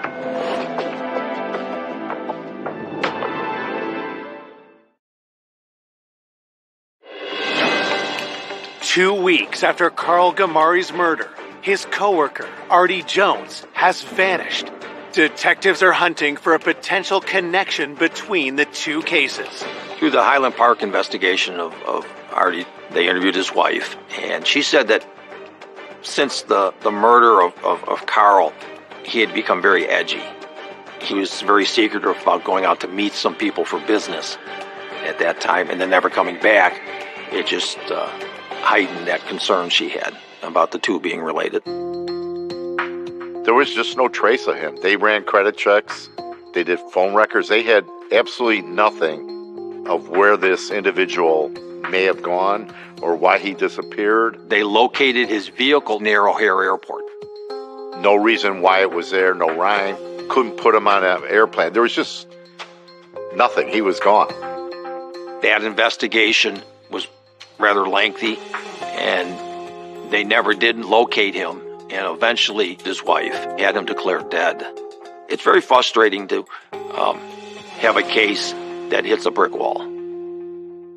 Carl's family continues to push for answers. I was persistent. I would call. I wanted to hear from the horse's mouth, from the detectives. What's going on? What's the next step? What are you looking at? Months and months and months turned into a year. A year turned into 2 years. Then you kind of lost faith a little bit. Carl's loved ones try to cope with the terrible realization that his killers may never be found. The investigation wasn't turning up anything. They broadcasted and showed those pictures of the two men for a long time. No one knew anything. The case is considered a cold case. 30 years later, the case is reopened. Detectives Mike Kirby and Bill Stutzman took over that investigation, gave it new life. These were people who had investigated, hundreds of violent crimes in their careers. I had spent 9.5 years on a homicide task force. So this was my first actual cold case. We were told to look at this case from 30 years ago. Right away, you're like, 30 years? Who's even going to be alive from back then that we could talk to? But when we sat down and we compiled our plan of action, people we wanted to talk to, we became extremely excited about the possibility of this being solved. As the new detectives start digging into the cold case, they are confronted with a daunting problem. Barrington Police Department had 2 floods in their basement where their evidence was kept. These floods basically contaminated any of the evidence, ruling it unusable. Any DNA we might have was gone. That's a major blow in an investigation. Most cold cases nowadays are solved through forensic evidence. We had none of that. Then, in 2011, a stunning turn of events reignites the investigation. We get a phone call. It was shocking to us. Artie Jones had been located, living under an assumed name in Las Vegas, part of a fraud investigation by the federal government, and located him. We were extremely shocked that he was alive. Investigators fly to Nevada to interview Artie Jones about Carl's murder. Well, the first thing we wanted to know was what relationship did Artie Jones have at all with Carl? Did they have any kind of business transaction? He claimed he didn't even know him. So then we focused on why did he disappear then. When we talked to Mr. Jones, he said that he was having financial problems. He didn't like his job. He didn't like his life. He was unhappy with his marriage. So he just faked his disappearance. And that became very clear that he had staged all this by planting the car by the airport. The two had no connection. The Gamaria murder and his disappearance were not related. With the Artie Jones mystery solved, detectives are again left with no leads. What we decided to do was to work this like it was a fresh case. And just start from the beginning with no preconceived notions, no thoughts on where we were going to go with it. Bill Stutzman and Mike Kirby re-interviewed everyone who had been interviewed that they could find back in 1979 and 80. And one of the people they interviewed was Jackie's sister, Tootsie. When police interviewed Tootsie the night of Carl's murder, she told them on the morning of April 30th, Jackie called Tootsie and told her to come over that day. And if Tootsie had come that day, I don't know if she would have been another victim. Detectives bring Jackie's sister, Tootsie, in for an interview. As they question her, she makes a jaw-dropping revelation. She said, I've been ridden with guilt throughout the years. I've seen what it did to the kids, what it did to his family. I can only be truthful about this. I can only tell you what was told to me. Tootsie was having ulcers after the murder of Carl. She was holding a very big secret inside. It troubled her to keep this secret for so long. She just realized, I believe, that it was the right thing to do, and that's what she always wanted to do. And she proceeded to tell us about 2 months prior to the murder that Jackie had said, I don't love Carl anymore. I don't want to be with him. This is the time when Jackie and Carl were getting back together. Jackie had supposedly stopped the affair with Sam Greco. Based on what we learned, that was not the truth. Her affair still continued. It was very shocking. It gives you a different light view of Jackie, yes, as a person and the type of individual she is. What Tootsie says next leaves investigators stunned. Jackie had told her of a plan that she had with Sam. Jackie said to Tootsie, we've found a way to get rid of Carl. We're going to make it look like a home invasion. Some men are going to come in, they're going to tie me up, and they're going to wait for Carl to come home and kill him. Tootsie couldn't believe what her sister was saying to her, and they just kind of ended the conversation with Tootsie saying, Jackie, you don't have to do that. Divorce him. Just divorce him. And Jackie would reply, if I divorce him, then I don't get all the money. Jackie had told her how Carl was going to be murdered, and that's exactly what happened to him. It seemed almost mind-blowing to think that Jackie could be involved in such a crime as to expose her daughters and her infant to their father getting killed in the home. Investigators tell Tootsie they'll need more than just her word to lay charges. They decided to ask her if she would be willing to record conversations with her sister Jackie. At first, Tootsie said no, she didn't want to do it. She didn't want to hurt Jackie. We had emphasized with her that, no, we're not saying Jackie physically killed Carl, but she was part of a plan in which Carl was killed. And we had said, we're asking you to put an open open-ended statement to her and see how she responds. She agreed to do it. That was the missing key to make this case go forward.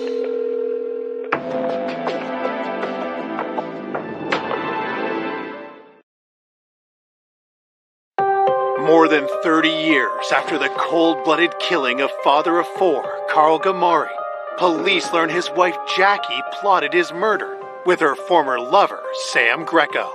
But investigators need hard evidence to arrest her. They convince Jackie's sister, Tootsie, to record a conversation. Hi, Jackie. How you doing? I'm not doing good, honey. The police have been here about Carl, and they've been asking me a lot of questions. They're saying I might have to go in front of the grand jury. I don't know if you remember what you told me. I do. Are you going to do that, though, to me? I'm sorry, but I'm going to have to. Oh, my God. So just tell him that I wish he was dead. Don't tell him I said that, please. They already know, Jackie. You told me how it was going to be done, how they were going to break in and tie you up and put you in the closet and then kill Carl. You got to help me, Tootsie. I can't go to jail. You got to help me. I can't lie. I can't lie. You just tell them you're all confused and don't remember? But they know I remember. They know I do. Those recorded conversations are devastating. Jackie saying, "Can you lie for me? Can't you say you forget?" There was truth to what Tootsie was saying. And that's why Jackie wanted to lie for her. That was very damaging evidence. Those recordings were all that were needed to have an arrest warrant issued. Police bring Jackie down to the station. We did not tell her she was under arrest, but she was not going anywhere. We had the arrest warrant. During the course of the interview, not only did we tell her, we talked to Tootsie, who told us about their conversation. We played portions for Jackie. And I told you that stuff, and that's enough to put me away. What am I supposed to say when they ask me why I said that to you? What am I supposed to say? That I can't answer. I don't know. Maybe you didn't mean to tell me, but you did. What should I do?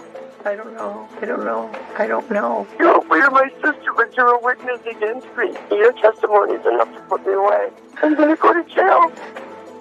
Confronted by her own words, Jackie tries to put the blame on her former lover, Sam.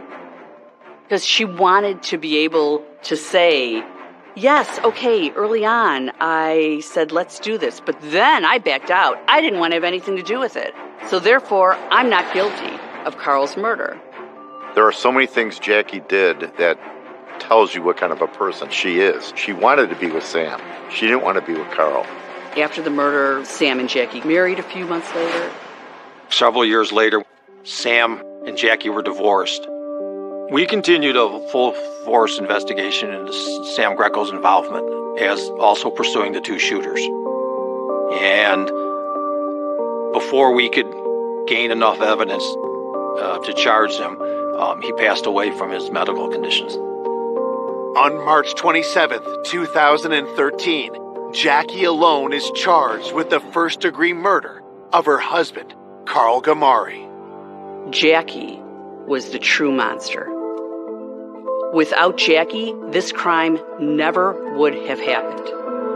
In 2016, a jury finds Jackie guilty, but the verdict is overturned on appeal. Prosecutors offer Jackie a deal. She pleads guilty to murder and is sentenced to 22 years in prison. Justice finally was served. Couldn't believe it. She was a true sociopath. And not just for taking Carl's life, but because of what she did to her children. She chose to have her children be victims of this traumatic event just for her own selfish needs to get rid of her husband. A woman that involves her own children in a scheme, in a plan, in a plot to have their father murdered, her husband murdered. I don't know. If you ask me, that's not even human. That's the devil. 4 decades after the murder, police are still searching for the gunman. This remains an open an active investigation. It's never going to stop. If there's any new information, the police are going to follow up on it. No matter how long those shooters live and how much time passes, they can never stop looking over their shoulder. My brother was a good guy. He was very determined to succeed in anything he did. To see how he would have been when his children got older would have been a wonderful thing to happen, and I'm sure he would have loved it. Who knows how our lives would have been, you know. A lot of missed opportunities, a lot of things that never happened. I lost a brother and, you know, somebody to look up to and somebody to experience life with, you know, the rest of the way. I miss Carl a lot.